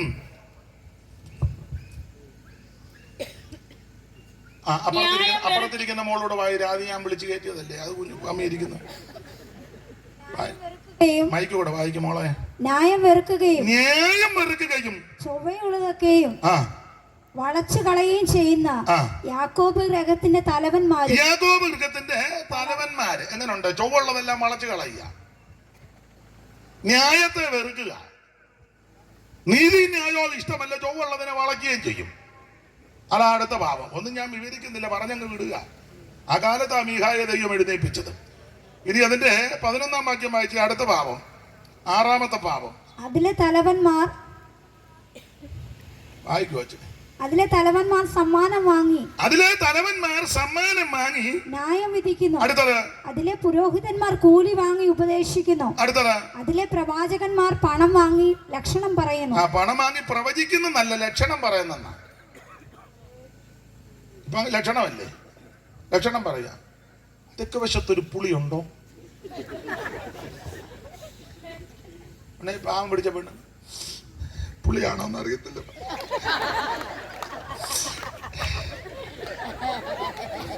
ഇവൻ ലക്ഷണം പറയുന്നവനാ. വടക്ക് വശത്ത് ഒരു മൂട് വാഴയുണ്ടോ? ഉണ്ടായിരുന്നു. അപ്പാ നിനക്ക് ഭ്രാന്താ. എടാ, തെക്ക് വശത്ത് പുളിയും വടക്ക് വശത്ത് വാഴയുള്ളതാണോ പ്രവചനം? ഇതെല്ലാം ലക്ഷണം പറച്ചില്ല. ആട്ടെ, ഞാൻ അധികം വിവരിക്കുന്നില്ല, ഭാഗത്തോട്ട് പോകുന്നില്ല. ദൈവത്തിന് മഹത്വം. ഒരുത്തൻ പറഞ്ഞ് ഞാൻ നിങ്ങളുടെ അലമാരിക്കകത്തോട്ട് കയറാൻ പോവാന്ന്. വേറെ എങ്ങും കയറാന്നേ, അലമാരിയിലോട്ട് കയറുക. നിങ്ങളുടെ വീട്ടിലോട്ട് ഞാൻ ഇവനെല്ലാം മട്ടാന്നേ പ്രാർത്ഥിക്കണേ, ഇവനെല്ലാം നല്ല ബുദ്ധി ഉണ്ടാകാൻ. എല്ലാം ലക്ഷണം പറച്ചില്ല, ലക്ഷണം. ഒന്നുകൂടെ വാക്യം വായിച്ച സഹോദരി, 11-ാം വാക്യം കേൾക്കട്ടെ എല്ലാവരും. അതിലെ തലവന്മാർ സമ്മാനം വാങ്ങി തലവന്മാരെല്ലാം സമ്മാനം വാങ്ങി ന്യായം വിധിക്കുന്നു. എന്ന് പറഞ്ഞാൽ കാശ് കൊടുത്താൽ അവൻ പുണ്യാളനാണെന്ന് പറയും. കാശും പുത്തനും നന്നായിട്ട് കൊടുത്താൽ അവനെ എത്ര കൊള്ളുകയില്ലാത്തവനെ നമ്മള് പുണ്യാളനാക്കും. ഇല്ലേ, ഒരുത്തൻ മരിച്ചു കിടന്നപ്പോ അച്ഛന്മാരും ഉപദേശന്മാരും ചെന്ന് പറഞ്ഞു, ഈ വാത്സല്യ ചായനെ പോലെ ഇത്ര ശ്രേഷ്ഠനായ ഒരു മനുഷ്യൻ ഈ ദേശത്ത് ഇല്ല. ഇതുപോലെ അനുകമ്പയും ആർദ്രതയും കരുണയും മനസ്സലിവും മഹാമനസ്കതയുമുള്ള ഈ മാന്യദേഹം, എല്ലാവരോടും പുള്ളിക്കൊരു ദീനാനുകമ്പയാണ്. കരഞ്ഞുകൊണ്ടിരുന്ന കുഞ്ഞമ്മ കണ്ണുനീര് തുടച്ചു മോനോട് ചോദിച്ചു, സൈമ നമ്മുടെ അപ്പനെ പറ്റി തന്നെയാണോ പറയുന്നെന്ന് ചോദിക്കാൻ. തള്ളക്കല്ലേ അറിയാവുന്ന ഇയാൾ ആരാന്ന്. ഇപ്പൊ അനങ്ങാന വടിക്കമ്പ് പോലെ കിടക്കുക. ആയ കാലത്ത് ഇയാൾ വലിയ വേന്ദ്രനാണ്. അതുകൊണ്ട് മരണ വീട്ടിലൊക്കെ പറയുമ്പോൾ വളരെ സൂക്ഷിച്ചോണം. കല്യാണത്തിന് സമ്മാനം വാങ്ങി ന്യായം വിധിക്കുന്നു. പിന്നെ അതിലെ പുരോഹിതന്മാർ കൂലി വാങ്ങി ഉപദേശിക്കുന്നു. കൂലി എല്ലാത്തിനും കൂലിയല്ലേ. ഇന്നതിന് ഇത്ര കൂലി പൈസ പറഞ്ഞു ഒക്കുന്ന ആൾക്കാരുണ്ട്. എന്നോട് ചിലർ ചോദിക്കും, ഓപ്പണായിട്ട് പറയാം, ചിലർ ചോദിക്കും എത്രയാ റേറ്റ് എന്ന്. ഞാൻ പറഞ്ഞിട്ടാ ആളക്കച്ചവടമല്ല, ഇത് ആളക്കച്ചവടമാണോ? ഇത് സുവിശേഷ വേലയാ. അത് തരുന്നത് സ്വീകരിക്കുക എന്നുള്ളത് ആ വേദപുസ്തകത്തിന്റെ പ്രമാണം. ഞാൻ എൻ്റെ അനുഭവത്തിന്റെ വെളിച്ചത്തിൽ പറയാ, ഒരു പ്രാവശ്യം അല്ലെങ്കിൽ ഒരു സ്ഥലത്ത് ചെല്ലുമ്പോൾ നിനക്ക് ലഭിക്കേണ്ട നന്മ ലഭിച്ചില്ലെങ്കിൽ നിരാശപ്പെടരുത്, ഭാരപ്പെടരുത്. അടുത്ത ദൈവം വഴി തുറക്കും. ദൈവം അനുഭവത്തിൽ നിന്നായി പറയുന്നത്, അനുഭവത്തിൽ നിന്നാ. സ്തോത്രം. അവിടെ കിടന്ന് കരയുകയും പ്രാകുകയോ ഒന്നും ചെയ്യരുത്. ദായോ ഒന്നും പറയരുത്, നാണക്കേടാ. ദൈവം വഴി തുറക്കും. ദൈവം തുറന്നാൽ ആരും അടയ്ക്കത്തില്ല. ദൈവം തുറന്നാൽ ആരും അടയ്ക്കത്തില്ല. ദൈവം അടച്ചാൽ ആരും തുറക്കത്തില്ല. ഒരു വഴി അടച്ചാൽ എന്നെ അടോണായി അല്ലല്ലോ, ഷേണായി. എന്റെ ഷേണായി പാസ്റ്റേ 9 വഴി ദൈവം തുറക്കും. ദൈവം വിശ്വസ്തനാ. ദൈവം തുറന്നാൽ ഒരുത്തരും അടയ്ക്കത്തില്ല. ദൈവം അടച്ചാൽ ആരും തുറക്കത്തില്ല. ആരും അടയ്ക്കാതെ വണ്ണം തുറക്കുകയും ആരും തുറക്കാതെ വണ്ണം അടയ്ക്കുകയും ദാവീദിന്റെ താക്കോൽ തോളിലുള്ള യേശുക്രിസ്തുവിന്റെ നാമത്തിൽ ഇന്ന് രാത്രി ദൈവം നിനക്ക് വഴി തുറക്കും. വഴിയൊരുക്കുന്നവൻ ആണികളിൽ വല്ലങ്കൈ പിടിച്ചെന്ന് വഴി നടത്തും. ചേർന്ന് പാടും. വഴിയൊരുക്കും വല്ലങ്കൈ പിടിച്ചെന്ന് വഴി നടത്തും. വാതിലുകൾ പലതും അടഞ്ഞിടിലോ വല്ലഭൻ പുതുവഴി തുറന്നിടുമേ. വാതിലുകൾ പലതും അടഞ്ഞിടിലോ വല്ലഭൻ പുതുവഴി തുറന്നിടുമേ. നിനക്കാ കരുതും അവൻ നല്ലയോ ഹരി. നല്ല തുണ യേശു, കണ്ണുനീരവൻ തുടയ്ക്കും കഷ്ടങ്ങളിൽ. നല്ല തുണ യേശു, കണ്ണുനീരവൻ തുടയ്ക്കും. കരമുയർത്തി ദൈവത്തെ മഹത്വപ്പെടുത്ത. ദൈവം തുറക്കും. ദൈവം വിശ്വസ്തനാ. ഇപ്പൊ എല്ലാം കൂലിയല്ലേ, റേറ്റ് പറഞ്ഞ റേറ്റാ. അതങ്ങനെ അതപ്പതിച്ചത്. പാട്ട് പാടുന്നതിന് ഇത്ര റേറ്റ്, പ്രസംഗിക്കുന്നതിന് ഇത്ര. പിന്നെ എന്തുവാ, എനിക്ക് പുള്ളിയോട് പറഞ്ഞത് ഇഷ്ടപ്പെട്ടു, ഉള്ളത് തരും, ഇല്ലെങ്കിൽ പിന്നെ അത് ശുശ്രൂഷയായത്. പ്രോഗ്രാം അല്ല ഇത്, പ്രോഗ്രാം അല്ല ഇത്, ശുശ്രൂഷയാണ്. ഒരു വഴി അടഞ്ഞാൽ വേറെ വഴി ദൈവം നിനക്ക് തുറക്കും. ദൈവം വിശ്വസ്തനാ. കരിയത്തിലെ വെള്ളം അവൻ മറ്റും മുഹൂർത്തോണം സാരഭാത്തിൽ ഒരു വിധവയെ ഒരുക്കിയിട്ടുണ്ട്. ദൈവം തുറന്നാൽ ആരും അടക്കത്തില്ല. അനുഭവിക്കുന്നവർ ദൈവത്തിന് മഹത്വം കൊടുക്കുക. ഇരിക്കുകയല്ലയോ ഇന്നും അനുഭവിച്ചോണ്ടിരിക്കുകയല്ലയോ. ദൈവം തുറന്നാൽ ആരും അടക്കത്തില്ലെന്ന്.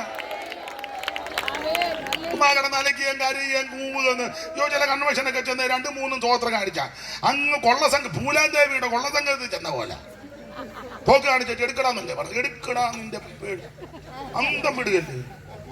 അതുകൊണ്ട് തന്നെ ആ വിശ്വാസികളെല്ലാം ഇപ്പം തോത്രം കാണിച്ച കഴിഞ്ഞ വരുന്നത്. അപ്പം ഉപദേശമാർ അതിലും മിടുക്കന്മാർ പ്രസംഗത്തിനിടെ ചുരുക്കി പറഞ്ഞാൽ നിനക്ക് സ്വസ്ഥത തരികയാണ്.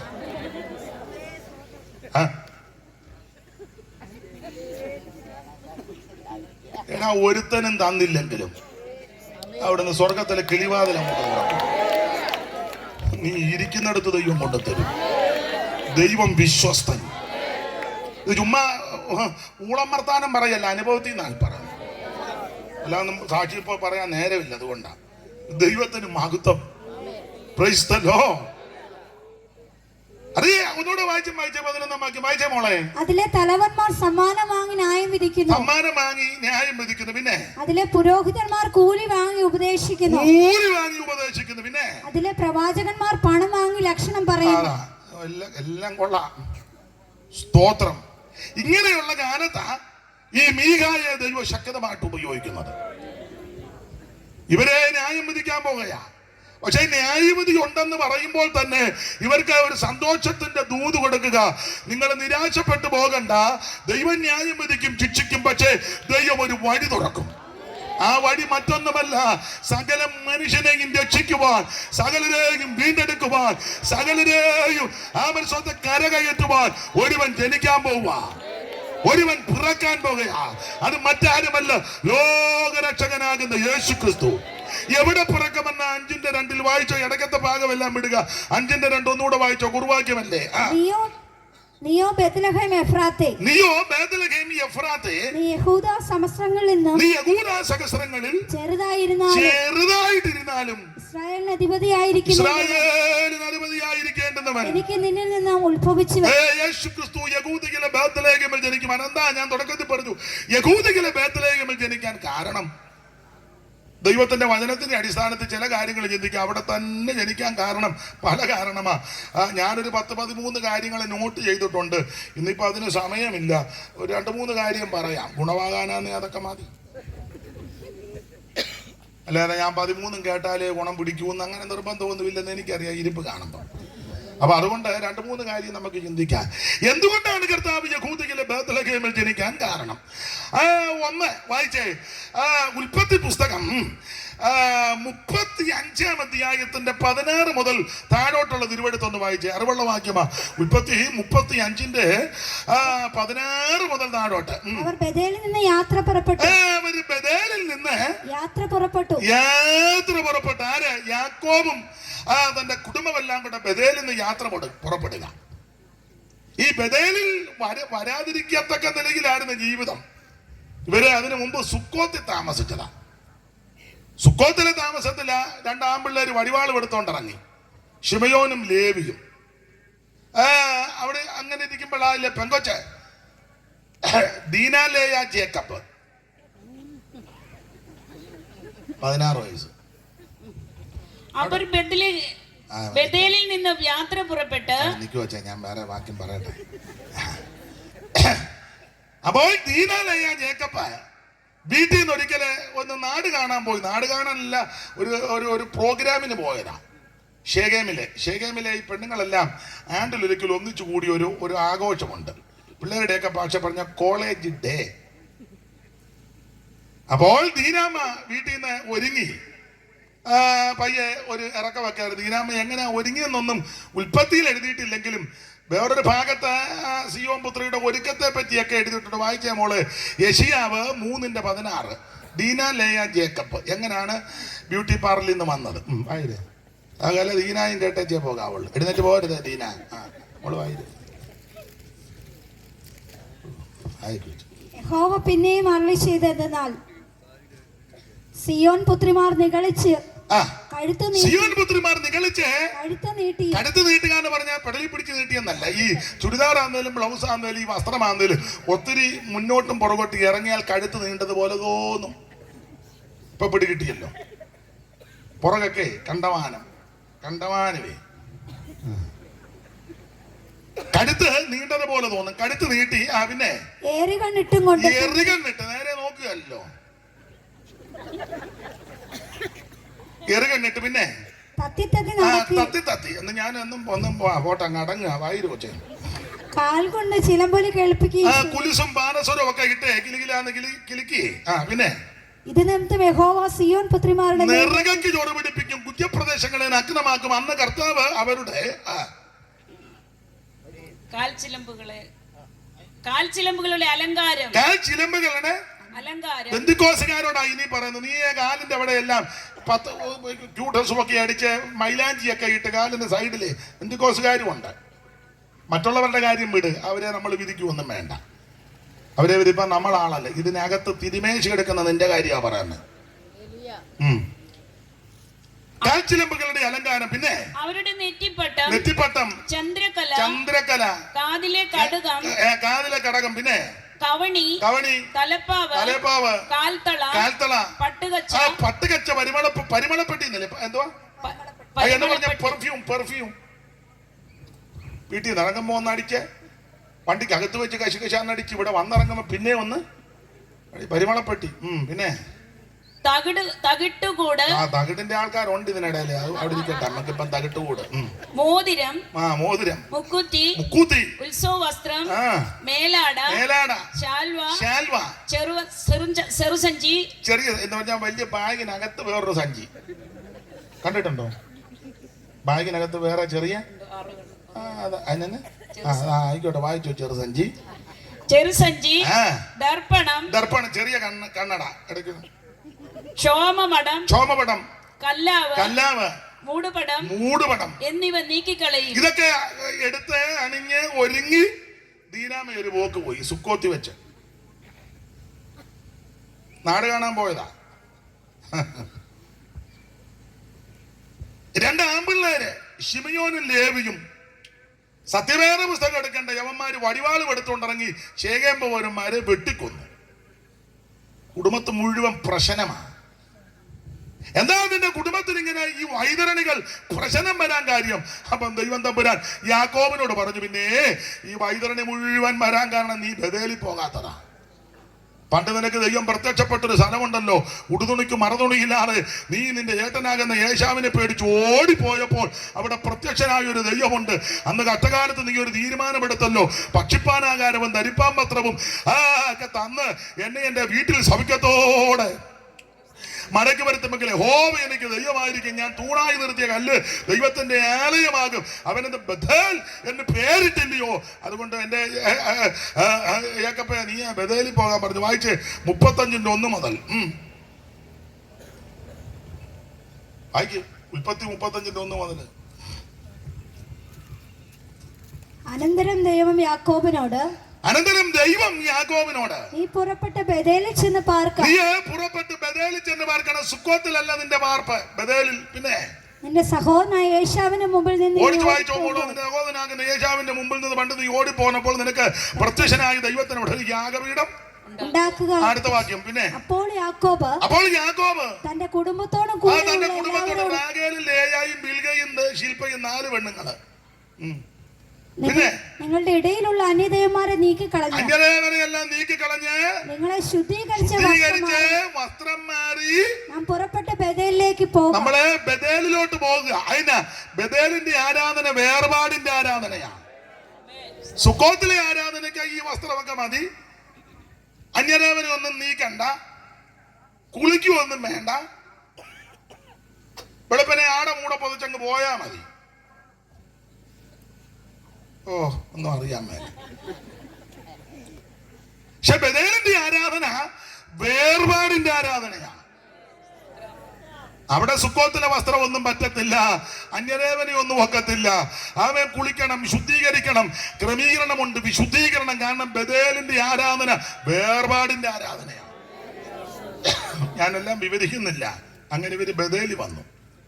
അങ്ങനെ ബഥേലിൽ പാർത്തു. പിന്നെ ബഥേലിൽ നിന്ന് ഇടയ്ക്കത്തെ അങ്ങ് വിട്ടേച്ച് പറയാ. ഇനി അതിന്റെ 16 വായിച്ചേ മോളെ. 35:16. അവർ ബഥേലിൽ നിന്ന് യാത്ര പുറപ്പെട്ടു. എഫ്രാത്തിലെത്തുവാൻ അല്പദൂരമുള്ളപ്പോൾ റാഹേൽ പ്രസവിച്ചു. അടുത്തത് ബെന്യാമീനെ പ്രസവിച്ചു. പ്രസവിക്കുമ്പോൾ അവർക്ക് കഠിന വേദന ഉണ്ടായി. പിന്നെ അങ്ങനെ പ്രസവത്തിൽ അവർക്ക് വേദന ഉണ്ടായിരിക്കുമ്പോൾ അവളോട് ഭയപ്പെടേണ്ട, ഇതൊരു മകനായിരിക്കുമെന്ന് പറഞ്ഞു. അടുത്ത വാക്യം. എന്നാൽ അവൾ മരിച്ചുപോയി. പിന്നെ ജീവൻ പോകുന്ന സമയം അവൾ അവന് ബെനോനി എന്ന് പേരിട്ടു. ബെനോനി, വേദനയുടെ കണ്ണുനീരിന്റെ പുത്രൻ. 3 കാര്യം അവിടെ എടുത്തു പറയുന്നത്. ഒന്ന്, ഈ എഫ്രാത്തിലെ ബേത്ലഹേമിലെ എഫ്രാത്തിൽ വെച്ച് വല്യമ്മച്ചിയാകുന്ന റാഹേലിന് കഠിനവേദന. 2, ജീവൻ പോകുന്ന സമയം. അങ്ങനെ ഒരു പദം ഇപ്പം വായിച്ചല്ലോ, അങ്ങനല്ലേ മോളെ വായിച്ച? എങ്ങനാ? ജീവൻ പോകുന്ന സമയം. ജീവൻ പോകുക എന്ന് പറഞ്ഞാൽ രക്തം പോയിക്കൊണ്ടിരിക്കുക. ജീവൻ രക്തത്തില. ആ പ്രസവത്തോടു കൂടി ബ്ലഡ് നിൽക്കുന്നില്ല, ബ്ലഡ് ഇങ്ങനെ പോയിക്കൊണ്ടിരിക്കുക, രക്തം വാർന്നു പോയിക്കൊണ്ടിരിക്കുന്നു. 1, കഠിനവേദന നടന്ന സ്ഥലം. 2, രക്തം വാർന്നൊലിച്ചോണ്ടിരുന്ന സ്ഥലം. 3, വേദനയുടെ കണ്ണുനീരിന്റെ ഒരു ചെറുക്കൻ അവിടെ ജനിക്കുക. ആ സ്ഥലത്താ യേശു ക്രിസ്തു ജനിച്ചത്. എന്തിനാ യേശു അവിടെ ജനിച്ചെന്ന് ചോദിച്ചാൽ, ഇപ്പോൾ എടുത്ത വാക്യത്തിന്റെ വെളിച്ചത്തിൽ 1, നിന്റെ കഠിനവേദന മാറ്റാൻ. Price the Lord. ഇന്ന് രാത്രി മനസ്സിൽ തിങ്ങി തിങ്ങുന്ന വേദനയോടെ, കഠിന വേദനയോടെ ആരെങ്കിലും ഇന്ന് രാത്രി ദൂരത്തോ ചാരത്തോ ഈ ഗ്രൗണ്ടിലോ കേൾക്കുന്നെങ്കിൽ, എന്റെ സ്നേഹിത, സുഹൃത്തെ, മാതാവേ, പിതാവേ, സഹോദരി, നിന്റെ കഠിന വേദനയ്ക്ക് അറുതി വരുത്താനാ യേശു ബേത്ലഹേമിൽ ജനിച്ചത്. ഹല്ലേലൂയ. ഒന്ന്, നിന്റെ കഠിന വേദന മാറ്റാൻ. അതിനോട് ചേർന്ന് രണ്ട്, രക്തം വാർന്നു പോയിക്കൊണ്ടിരുന്ന സ്ഥലമാ. മൂന്ന്, വേദനയുടെ ദുഃഖത്തിന്റെ പുത്രൻ ജനിച്ച ഇടമാ. നിന്റെ കണ്ണുനീരും വേദനയും രക്തം വാർന്നൊലിച്ച അനുഭവങ്ങൾക്കെല്ലാം അറുതി വരുത്താൻ വേണ്ടിയാ യേശു ജനിച്ചത്. ഇന്ന് രാത്രി ആ കർത്താവിന്റെ തിരുജനനം ഓർത്ത് ദൈവത്തെ സ്തുതിക്കുക. Praise the Lord. കന്യകാസുതനായി തരയിൽ വന്നുദിച്ച ധന്യനിമാനുവൽ ഇവൻ താനെ.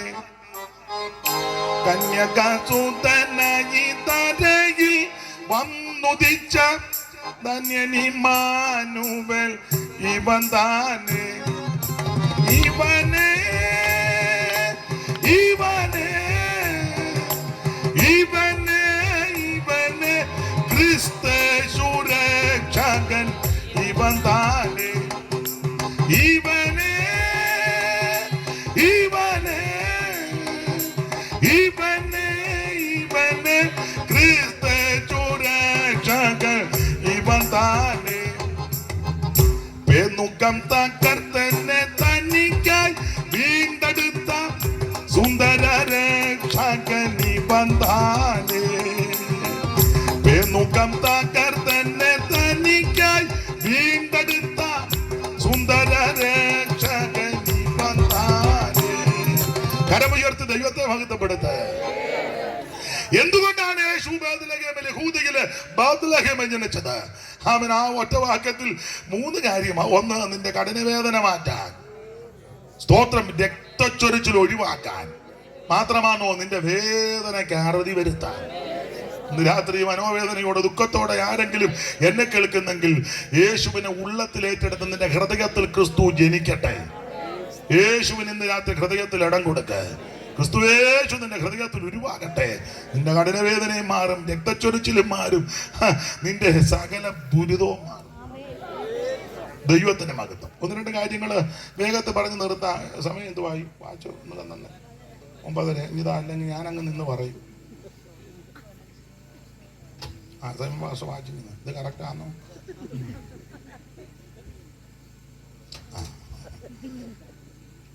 അപ്പോൾ യേശു ക്രിസ്തു ബേത്ലഹേമിൽ ജനിക്കാനുള്ള ഒന്നാമത്തെ കാരണം. 2, ക്രിസ്തു യേശു ഈ ബേത്ലഹേമിൽ ജനിക്കാനുള്ള രണ്ടാമത്തെ ഒരു കാരണം അല്ലെ വിശദീകരിക്കാൻ നേരമില്ല.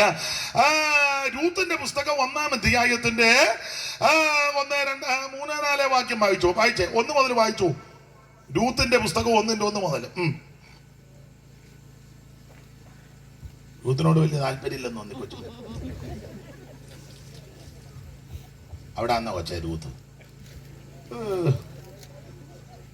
പുറപ്പാട്, ലേവ്യ, സംഖ്യ, ആവർത്തനം, യോശുവ, ന്യായാധിപന്മാർ, രൂത്ത്. ന്യായപാലനം നടത്തിയ കാലത്ത് ഒരിക്കൽ ദേശത്ത് ക്ഷാമം ഉണ്ടായി. യഹൂദയിലെ ബേത്ലഹേമിലുള്ള ഒരാൾ തന്റെ ഭാര്യയും 2 പുത്രന്മാരുമായി മോവാബ് ദേശത്തെ പരദേശിയായി പാർപ്പാൻ പോയി. അവരെ എലീമേലെക്ക് എന്നും ഭാര്യയ്ക്ക് നവോമി എന്നും 2 പുത്രന്മാർക്ക് മഹ്ലോൻ എന്നും കില്യോൻ എന്നും പേർ. ഒരു യഹൂദയിലെ ബേത്ലഹേമിൽ നിന്നുള്ള എഫ്രാത്യരായിരുന്നു. അവര് യഹൂദയിലെ ബേത്ലഹേമിൽ നിന്നുള്ള എഫ്രാത്യരാണ്. ആര്? എലീമേലെക്കും നവോമിയും 2 ആമ്പിളരും മഹ്ലോനും കില്യോനും. 4 എണ്ണം. ഏറ്റ പുള്ളിക്കാരാ 4 എണ്ണം. അപ്പോൾ മഹ്ലോനും കില്യോനും നവോമിയും എലീമേലെക്കും ഇവര് ബേത്ലഹേമിലെ എഫ്രാത്യരാ. ആ സ്ഥലത്താ യേശു ക്രിസ്തു ജനിച്ചത്. പശ്ചാത്തല ഭാഗത്തേക്ക് അധികം പോകുന്നില്ല. തൊടുകൈക്ക് കേട്ടല്ലോ, ഇവിടെ ക്ഷാമമുണ്ടായ സ്ഥലമാണ്. സ്തോത്രം. ഈ യഹൂദയിലെ ബേത്ലഹേമിൽ എഫ്രാത്തിൽ ക്ഷാമമുണ്ടായി. ഈ ക്ഷാമം ഉണ്ടാകാൻ കാരണമുണ്ട്. അതുകൊണ്ട് ആ 1-ാം വാക്യം ഒന്നുകൂടെ വായിച്ചേ, മൈക്ക് കൂടെ മോളെ വായിച്ചേ. ന്യായാധിപന്മാർ ന്യായപാലനം നടത്തിയ ന്യായാധിപന്മാരുടെ കാലത്തായി ക്ഷാമം ഉണ്ടായത്. അതിന് ന്യായാധിപന്മാരുടെ കാലത്ത് ക്ഷാമം ഉണ്ടാകാൻ കാരണം 17:6 വായിച്ചേ മോളെ. ന്യായാധിപന്മാരുടെ പുസ്തകം 17:6. ഇത് വരാൻ കാര്യം, ആ കാലത്ത് ഇസ്രായേലിൽ രാജാവില്ലായിരുന്നു. ഓരോരുത്തൻ ബോധിച്ച പോലെ നടന്നു. അതുകൊണ്ടാണ് ക്ഷാമം വന്ന്. ഓരോരുത്തൻ ബോധിച്ച പോലെ നടക്കുക. ഇനി 21-ന്റെ 25 കൂടെ വായിച്ചേ. ക്ഷാമം വരാൻ കാര്യം, ആ കാലത്ത് ഇസ്രായേലിൽ രാജാവില്ലായിരുന്നു. ഓരോരുത്തൻ തനിക്ക് ബോധിച്ച പോലെ. നിങ്ങളെ 2 വാക്യം ശ്രദ്ധിച്ചോ. 17-ാം അധ്യായത്തിന്റെ 6 ഓരോരുത്തൻ ബോധിച്ച പോലെ നടന്നെന്ന. 21-ാം അധ്യായത്തിന് 25 തനിക്ക് ബോധിച്ച പോലെ. അതുകൊണ്ടാണ് ക്ഷാമം ഉണ്ടായത്. എന്നെ കേൾക്കുന്ന ദൈവമക്കളെ, നമുക്ക് ബോധിച്ച പോലല്ല നടക്കേണ്ടത്, വേറെ പുസ്തകത്തിനനുസരിച്ചാ. സഭയുടെ നിയമം അനുസരിച്ച് സഭയ്ക്ക് ചില ഓരോ സഭക്കാർക്കും ചില എന്തുവാ അതിന് പറയുന്നേ, ഉപദേശമല്ല, ബയലോ. നിന്റെ സഭയുടെ ബയലോ അനുസരിച്ചല്ല നടക്കേണ്ടത്, വേറെ പുസ്തകം അനുസരിച്ചാ. സഭയുടെ ബയലോ പലതാ. അവർക്ക് ഇഷ്ടപ്പെടാത്തതെല്ലാം എഴുതി വെച്ചിട്ടുണ്ട്, ഇഷ്ടമുള്ളതെല്ലാം എഴുതി വെച്ചിട്ടുണ്ട്. അതനുസരിച്ചാൽ നീ മേളിൽ പോകുകയല്ല. എഴുതിയ പുള്ളി തന്നെ പോകുമോ എന്നുള്ളത് ഇപ്പം തർക്കത്തില്ല. സഭയുടെ ബയലോ അല്ല വിഷയം, വേറെ പുസ്തകത്തിനനുസരിച്ച് ജീവിക്കണം. ഇവിടെ വായിക്കുന്ന ന്യായാധിപന്മാരുടെ കാലത്ത് ഓരോരുത്തരും ബോധിച്ചതുപോലെ, 21 വാക്യത്തെ തനിക്ക് ബോധിച്ച പോലെ, അങ്ങനെ ബോധിച്ച പോലെ ജീവിച്ചത് കൊണ്ടാണ് ക്ഷാമം ഉണ്ടായത്. ക്ഷാമം കഠിനപ്പെട്ടു. അത് ഗിദെയോന്റെ കാലത്ത് ഇവര് ഇവിടം വിട്ടുപോയെന്നൊക്കെയാ പറയുന്നത്. 6-ാം അധ്യായത്തിന്റെ 1 മുതൽ വായിച്ചേ മോളെ. ന്യായാധിപന്മാരുടെ പുസ്തകം 6-ന്റെ 1 മുതൽ. ഇസ്രായേൽ മക്കൾ യഹോവയ്ക്ക് അനിഷ്ടമായുള്ളത് ചെയ്തു. അതായി ക്ഷാമം വരാൻ കാര്യം. ഇസ്രായേൽ മക്കൾ യഹോവയ്ക്ക് അനിഷ്ടമായുള്ളത് ദൈവത്തിന് ഇഷ്ടക്കാരായി ചെയ്തു വെക്കുന്ന മുഴുവൻ. അടുത്തത്, യഹോവ അവരെ 7 സംവത്സരം മിദ്യാന്റെ കയ്യിൽ അങ്ങ് ഏൽപ്പിച്ചു. പിന്നെ മിദ്യാൻ ഇസ്രായേലിൽ ആധിക്യം പ്രാപിച്ചു. പിന്നെ ഇസ്രായേൽ മക്കൾ മിദ്യാന നിമിത്തം പർവ്വതങ്ങളിലും ഗോഹരങ്ങളിലും ഗുഹകളിലും ദുർഗങ്ങളിലും ശരണമാക്കി. അടുത്തത്, ഇസ്രായേൽ വിധിച്ചിരിക്കുമ്പോൾ മിദ്യാനരും അമാലേക്കരും കിഴക്കേദേശക്കാരും അവരുടെ നേരെ വരും. അവർക്ക് വിരോധമായി പാളയം ദേശത്തെ നാട്ടിലെ വിളവ് നശിപ്പിക്കും. വിള മുഴുവൻ അങ്ങ് നശിപ്പിക്കും. പിന്നെ ഇസ്രായേൽ മക്കൾക്ക് ആഹാരമോ ആടോ മാടോ കഴുതയോ ഒന്നും ഇങ്ങനെ ക്ഷാമം വന്നത്. ദൈവത്തിന് ഇഷ്ടമില്ലാത്തത് ചെയ്തപ്പോൾ ദൈവം ശത്രുവിനെ പറഞ്ഞയച്ചു. ഞാൻ കൺവെൻഷൻ ആയതുകൊണ്ടെല്ലാം വിവരിക്കാനൊക്കത്തില്ല. എന്താ ഇത്ര ശത്രു പ്രബലപ്പെടുന്നത്? ദൈവജനം വഴിവിട്ടു പോകുന്നു. എന്താ ഇത്ര പ്രശ്നങ്ങൾ ഉണ്ടാകുന്നത്? നമ്മൾ ഉടനെ പറയാം നമുക്ക് പ്രശ്നമാണ്, അതുകൊണ്ട് നമുക്ക് ആരെയും ഒക്കെ നിർത്തി ജയിപ്പിച്ച് വിടണം. എന്നതിന് ഒന്നും കേൾക്കുകയല്ല. വാർഡ് മെമ്പർ വന്നത് കൊണ്ടോ, പഞ്ചായത്ത് പ്രസിഡന്റ് വന്നത് കൊണ്ടോ, ബ്ലോക്കിലെ ആള് നമ്മുടെ ആ കക്ഷി നിന്നത് കൊണ്ടോ, MP ആയിട്ട് വന്നത് കൊണ്ടോ, MLA ആയിട്ട് വന്നത് കൊണ്ടോ, ഇനി മന്ത്രി പദവിയിൽ വന്നുകൊണ്ടോ ഒന്നും രക്ഷപ്പെടുകയില്ല. കാരണം ഞാനും നിങ്ങളും അനുസരിക്കേണ്ടത് ദൈവത്തിന്റെ പ്രമാണമാണ്. അല്ലാതെ ഇതെല്ലാം കാട്ടിക്കൂട്ടിയാലൊന്നും. ഈ പ്രമാണത്തിൽ നിൽക്കുമ്പോൾ വേദപുസ്തകത്തിന്റെ പ്രമാണം പറയാം. നാളെ പറഞ്ഞ് നമ്മുടെ ഒരാളെയും കൂടെ അങ്ങ് നിർത്തി. പിന്നെ നമ്മുടെ ആരും നിൽക്കണ്ട. നിൽക്കുന്നവന്റെ ഉള്ളത്തോട് ദൈവം ഇടപെടും. രാജാക്കന്മാരുടെ ഹൃദയം യഹോവയുടെ കയ്യിൽ നീർത്തോട് പോല. സമയമാകുമ്പോൾ എന്താ ഇഷ്ടമുള്ള ദിക്കിലേക്ക് ഒരു തിരിതിരിക്കും. ഒരു തിരിതിരിച്ചപ്പോ രാജാവിക്ക ആരവിടെ? അന്നേരം മറ്റേ പുള്ളി പറഞ്ഞു ഞാനിവിടെ. മനസ്സിലായി കാണുമല്ലോ. ഉടനെ രാജാവ് ബഹുമാനിക്കുന്ന പുരുഷന് ഉടനെ അയാൾ ചിന്തിക്കുക ഈ കൊച്ചുവളപ്പാൻ കാലത്ത് എന്നെ അല്ലാതെ പിന്നെ ആരെയാ? ഉടനെ അയാൾ പറഞ്ഞു രാജാവ് കയറുന്ന കുതിരപ്പുറത്ത് കയറ്റി രാജവസ്ത്രമൊക്കെ ധരിപ്പിച്ച് രാജവീതികളിൽ കൂടി ഇങ്ങനെ കൊണ്ട് നടക്കട്ടെ, ഇടയ്ക്കിടയ്ക്ക് പെരുമ്പറയം മുടക്കണം. ഉടനെ രാജാവ് ഹൃദയം തിരിച്ചെന്ന് ഉടനെ രാജാവ് പറഞ്ഞു ഇത് മുഴുവൻ മൊർദെഖായി ചെയ്തേച്ച് വൈകിട്ടത്തെ യോഗത്തിന് വരാൻ പറഞ്ഞു. അവന്റെ അടിച്ചില്ല. ഈ മഹാരാജ്യം ആര് വേണമെങ്കിലും ഭരിക്കട്ടെ, നമുക്കെന്നാ? ഭരിക്കുന്നവർക്ക് വേണ്ടി നമ്മൾ പ്രാർത്ഥിക്കണം. ഇപ്പോൾ ഇന്ത്യ മഹാരാജ്യം ഭരിക്കുന്നത് ബഹുമാനപ്പെട്ട നരേന്ദ്രമോദി അവർകൾ. അദ്ദേഹത്തിന് വേണ്ടി പ്രാർത്ഥിക്കണം. അങ്ങനെ പ്രാർത്ഥിക്കാനാണ് വേറെ പുസ്തകത്തിന്റെ വ്യവസ്ഥ. ഇനി അത് കഴിഞ്ഞ് രാഹുൽ ഗാന്ധി വരുന്നെങ്കിൽ വന്നോട്ടെ, നമുക്കെന്നെ. അദ്ദേഹം വരുന്നെങ്കിൽ അദ്ദേഹത്തിന് വേണ്ടി പ്രാർത്ഥിക്കണം.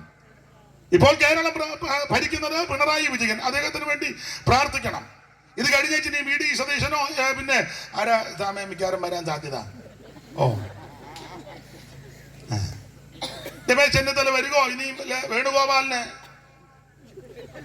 ആരും വരട്ടെ. ആര് വന്നാലും അവർക്ക് വേണ്ടി പ്രാർത്ഥിക്കണം.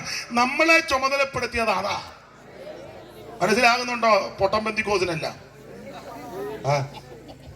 നീ ഉടനെ കൊടിയും പിടിച്ചേച്ച് ബൂത്തിലും പോയിരുന്ന് പമ്മി ഇരുന്നേച്ച് വേറെ പുസ്തകം എടുക്കാൻ അവന് വലിയ ബുദ്ധിമുട്ടാണ്. അത് തന്നെ ഇങ്ങനെ ഒരു അസുഖം ഉണ്ട്. അതിനെന്നാ പറഞ്ഞേ? ഞാൻ പറയുന്നൊരു ഇംഗ്ലീഷ് എനിക്കറിയാൻ മേലാതാ. കാശി കീശി ഒന്നും അല്ലാതെ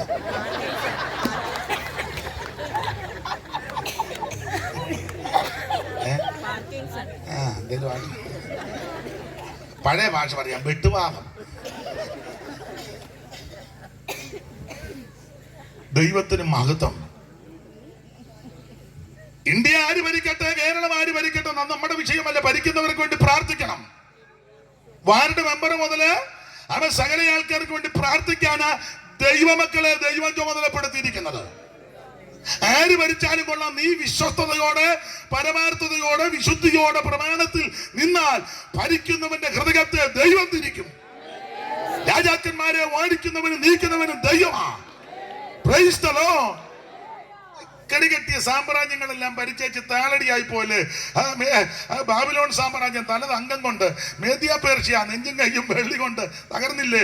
പിന്നെ ഗ്രീസ്, പിന്നെ അത് കഴിഞ്ഞ് റോമൻ സാമ്രാജ്യം കാളായസത്തിന്റെ കാഠിന്യം ഉണ്ടെന്ന അതിനെ അടിച്ച് ദൈവം തകർത്ത്. ഇനിയൊരു സാമ്രാജ്യമുണ്ട്, യേശുവിന്റെ സാമ്രാജ്യമാണ്. അന്നേരം വലിയ കല്ല്, കൈതൊടാതൊരു കല്ല് പിന്നെ അടിച്ച് പാദത്തിന്റെ അടിച്ച് പൊടിയാക്കി. ഉന്നതമായ ഗിരിക്കുമേൽ നിന്ന് വന്നിട്ടും കല്ലു പദാന്തികെ ചെന്നു. ഉന്നതമായ ഗിരിക്കുമേൽ നിന്ന് വേറെ താളമുണ്ട്, വേറെ താളമാ. അപ്പൊ അത് ഒക്കുന്നെങ്കിൽ കിട്ടും. ഉന്നതമായ ഗിരിക്കുമേൽ നിന്ന് വന്നിട്ടും കല്ലു പദാന്തികെ ചെന്നു. ചൂർണീകരിക്കും ഈ രാജ്യങ്ങളെന്ന് വന്ന കല്ല് വന്മലയ്ക്ക് തുല്യമായി നിറഞ്ഞു വാഴുവാൻ രാജിതം ഉണ്ടാമേ പരമഞ്ച രാജിതം ഉണ്ടാമേ. ശ്രീമാൻ അലക്സാണ്ടർ ഭൂപതി വീരൻ, ശ്രീമതി ദിക്ത പരാക്രമസാരൻ. ശ്രീമാൻ അലക്സാണ്ടർ ഭൂപതി വീരൻ, ശ്രീമതി ദിക്ത പരാക്രമസാരൻ. ഉപയോഗം ചെയ്ത് പോകുന്നല്ലായി സ്ഥാപിച്ചു തന്നിച്ച പോലെ നടത്തിന അഞ്ച രാജിതം ഉണ്ടാമേ പരമഞ്ചാൻ രാജിതം ഉണ്ടാ. വെള്ള സാമ്രാജ്യം അമ്പേർച്ച പല്ലൂകം 538 തുടച്ച. വെള്ള സാമ്രാജ്യം അമ്പേർച്ച പല്ലൂകം 530. ബാബേൽ തകർത്തിരു 108 കൊല്ല വാണിതു കൊല്ലത്ത ഹിംസ സ്വഭാവിയ അഞ്ച രാജിതം ഉണ്ടാ. അപ്പൊ ശ്രദ്ധിച്ചേ, സകല സാമ്രാജ്യങ്ങളും അടിച്ചു തകർത്തു. ഇനിയൊരു സാമ്രാജ്യം യേശു സ്ഥാപിക്കുന്നതാണ്. എന്നാ ശരിയായ ഭരണം. അതുവരെ ആര് ഭരിച്ചാലും ഒക്കത്തില്ലെന്നാ ഈ പുസ്തകം പഠിപ്പിക്കുന്നേ. ഒക്കുന്നില്ലല്ലോ, ഒക്കുന്നില്ലെന്ന്. ദൈവത്തിന് മഹത്വം. ആ ഭാഗത്തേക്കൊന്നും ഞാൻ പോകുന്നില്ല. കർത്താവിന് മഹത്വം. യേശു ഇവിടെ ഒരു രാജ്യം സ്ഥാപിക്കും. അതാണ് നമ്മുടെ പ്രത്യാശ. അന്ന് വഞ്ചനയും വാഗ്വാദവും വിദ്വേഷവും ഒന്നുമില്ല.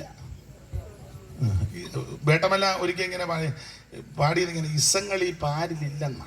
അന്ന് ഇസങ്ങളി പാരിലില്ല ഈശനി പാരിടം പരിച്ചിടുമ്പോൾ. ഇസങ്ങളി പാരിലില്ല ഈശനി പാരിടം പരിച്ചിടുമ്പോൾ. അന്ന് നാസിസം പാസിസം എത്തിസം പാന്തിസം കമ്മ്യൂണിസവുമില്ല. അന്ന് ഇപ്പൊ ഉണ്ട്. അന്ന് നാസിസം പാസിസം എത്തിസം പാന്തിസം കമ്മ്യൂണിസവുമില്ല. അന്ന് ലീഗലിസമോ മോഡേണിസമോ കോൺഗ്രസോ ഇല്ല ഇവിടെ ഉണ്ട്. ഇതുവരെ ഭരിച്ചവരിൽ നിന്നും സ്വർഗസ്ഥനേറ്റെടുക്കും. അന്ന് മുതലാളി തൊഴിലാളി പണ്ഡിതർ പാമരർ ദരിദ്രരും എങ്ങുമില്ല. അന്ന് ഏവരും സ്വൈര്യമായി വാഴുന്ന കാലം ഈ ശാലമിൻ അനുഭവമാ. ഈ ലോകത്തെ ഭരിച്ചിടുവാൻ ശാലമിൻ രാജാതിരാജൻ വരും. ആട്ടെ, സമയം പോകുന്നുണ്ട്, അധികം വിവരിക്കുന്നില്ല. യേശുക്രിസ്തു എന്തുകൊണ്ട് ബേത്ലഹേമിൽ ഭൂജാതനായി? ഒന്ന്, നിന്റെ കഠിനവേദനയും രക്തച്ചൊരിച്ചിലും വേദനയും മാറ്റുവാനാ യേശു ജനിച്ചത്. രണ്ട്, ഈ ബേത്ലഹേമിൽ ക്ഷാമം വന്നു. ആ ക്ഷാമം വന്നപ്പോഴാണ് ഇവര് ബേത്ലഹേമിലെ എഫ്രാത്തിൽ നിന്ന് കുടുംബം നേരെ മോവാബിലോട്ട് പോയത്. വിശദീകരിക്കുന്നില്ല. യേശുക്രിസ്തു അവിടെ ജനിക്കാൻ കാര്യം നിന്റെ സകല ക്ഷാമത്തിനും പരിഹാരം വരുത്തും. ഞെരുക്കത്തിൽ കൂടി ബുദ്ധിമുട്ടിൽ കൂടി ആമൻ വളരെ പ്രതിസന്ധികളിൽ കൂടി പോകുന്ന ആരെങ്കിലും ഇന്ന് രാത്രി എന്നെ കേൾക്കുന്നെങ്കിൽ യേശു നിന്റെ ഉള്ളത്ത് ജനിക്കട്ടെ. അതിനെല്ലാം അറുതി വരാൻ പോവുക. സമയം പോയതുകൊണ്ട് ഒന്ന് രണ്ട് കാര്യം കൂടെ പറഞ്ഞ് അങ്ങ് നിർത്തുക. ദൈവത്തിന് മഹത്വം. യേശുക്രിസ്തു ഈ ബേത്ലഹേമിൽ ജനിക്കാനുള്ള ആമൻ വേറൊരു കാര്യം കൂടെ പറഞ്ഞങ്ങ് നിർത്താം. ദൈവത്തിന് മഹത്വം. ന്യായാധിപന്മാരുടെ പുസ്തകം 17-ാം അധ്യായത്തിന്റെ 8-ാം വാക്യം വായിച്ചേ. അത് ഒരു പ്രത്യാശയ്ക്ക് ഒതകെ അങ്ങ് നിർത്താം. ഇത്തിരി കാര്യം പറയാനുണ്ട്, ഇത് വായിച്ചങ്ങ് നിർത്താം. തരം കിട്ടുന്നിടത്ത് ചെന്ന് പാർക്കേണ്ടതിന് വേണ്ടി അവൻ യഹൂദയിലെ ബേത്ലഹേം പട്ടണം വിട്ട് പുറപ്പെട്ട്. ഒന്നുകൂടെ വായിച്ച മോളെ, ക്ലിയർ ആയിട്ട് അങ്ങോട്ട് വായിക്കേ. തരം കിട്ടുന്നിടത്ത് ചെന്ന് പാർപ്പാൻ വേണ്ടി തരം കിട്ടുന്നിടത്ത് ചെന്ന് പാർക്കേണ്ടതിന് അവൻ യഹൂദയിലെ ബേത്ലഹേം പട്ടണം വിട്ട് പുറപ്പെട്ട്. ഒരു ലേവ്യൻ, ഇവനെ അവിടെ യഹൂദയിലെ ബേത്ലഹേംകാരനാ, ലേവ്യനാ. അവന്റെ പരിപാടിയാണെന്ന് വെച്ചാൽ തരം കിട്ടുന്നിടത്ത് ഒറ്റ രാത്രി കൊണ്ട് ഉപദേശിയാകും. ഉറങ്ങാൻ കിടന്നപ്പോൾ ഒരു കുഴപ്പമില്ല, രാവിലെ മീശയൊക്കെ പഠിച്ച് റവറൻ്റായിട്ട് വന്നിരിക്കുന്ന കാണും. ശമ്പളത്തിന് സഭയുടെ ചാർജ് അങ്ങനെ ഒത്തിരി ആൾക്കാരുണ്ട്. ട്രാൻസ്ഫറിൻ്റെ ഒക്കെ സമയത്ത് നേരത്തെ ഒന്ന് അന്വേഷിക്കും എത്ര കിട്ടും, എത്ര പേരുണ്ടെന്ന്. എന്നിട്ട് പിന്നെ അങ്ങോട്ടും ഇങ്ങോട്ടും വെച്ച് മാറ്റുക. അവനെല്ലാം തരം കിട്ടുന്നിടത്ത് ഒന്നുകൂടെ വായിക്കുവോ, ആരും കേട്ടില്ല. തരം കിട്ടുന്നിടത്ത് ചെന്ന് പാർപ്പാൻ വേണ്ടി അവൻ യഹൂദയിലെ ബേത്ലഹേം തരം കിട്ടുന്നിടത്ത് ചെന്ന് പാർക്കാൻ വേണ്ടി അവൻ യഹൂദയിലെ ബേത്ലഹേം പട്ടണം വിട്ട് പുറപ്പെട്ട്. ബേത്ലഹേം പട്ടണം വിട്ട് പുറപ്പെട്ട് വന്ന് കയറി എവിടെന്നറിയാം? മീഖാവിന്റെ വീട്ടിൽ. അത് അതിലും വലിയ പുള്ളി. വായിച്ച മോളെ, തന്റെ പ്രയാണത്തിൽ എഫ്രൈം മലനാട്ടിൽ മീഖാവിന്റെ വീട് വരെ എത്തി. മീഖാവിന്റെ വീട് വരെ എത്തി. ഞാൻ ചരിത്രത്തിലോട്ടൊന്നും പോകുന്നില്ല, ഇതൊക്കെ നിന്ന് പ്രസംഗിച്ചാൽ കൊള്ളാവുന്ന സന്തോഷമാണ്. തരം കിട്ടുന്നിടത്ത് പാർക്കുന്ന ഒരു ലേവ്യൻ, അവൻ ബേത്ലഹേം വിട്ട്, ബേത്ലഹേംകാരനാ.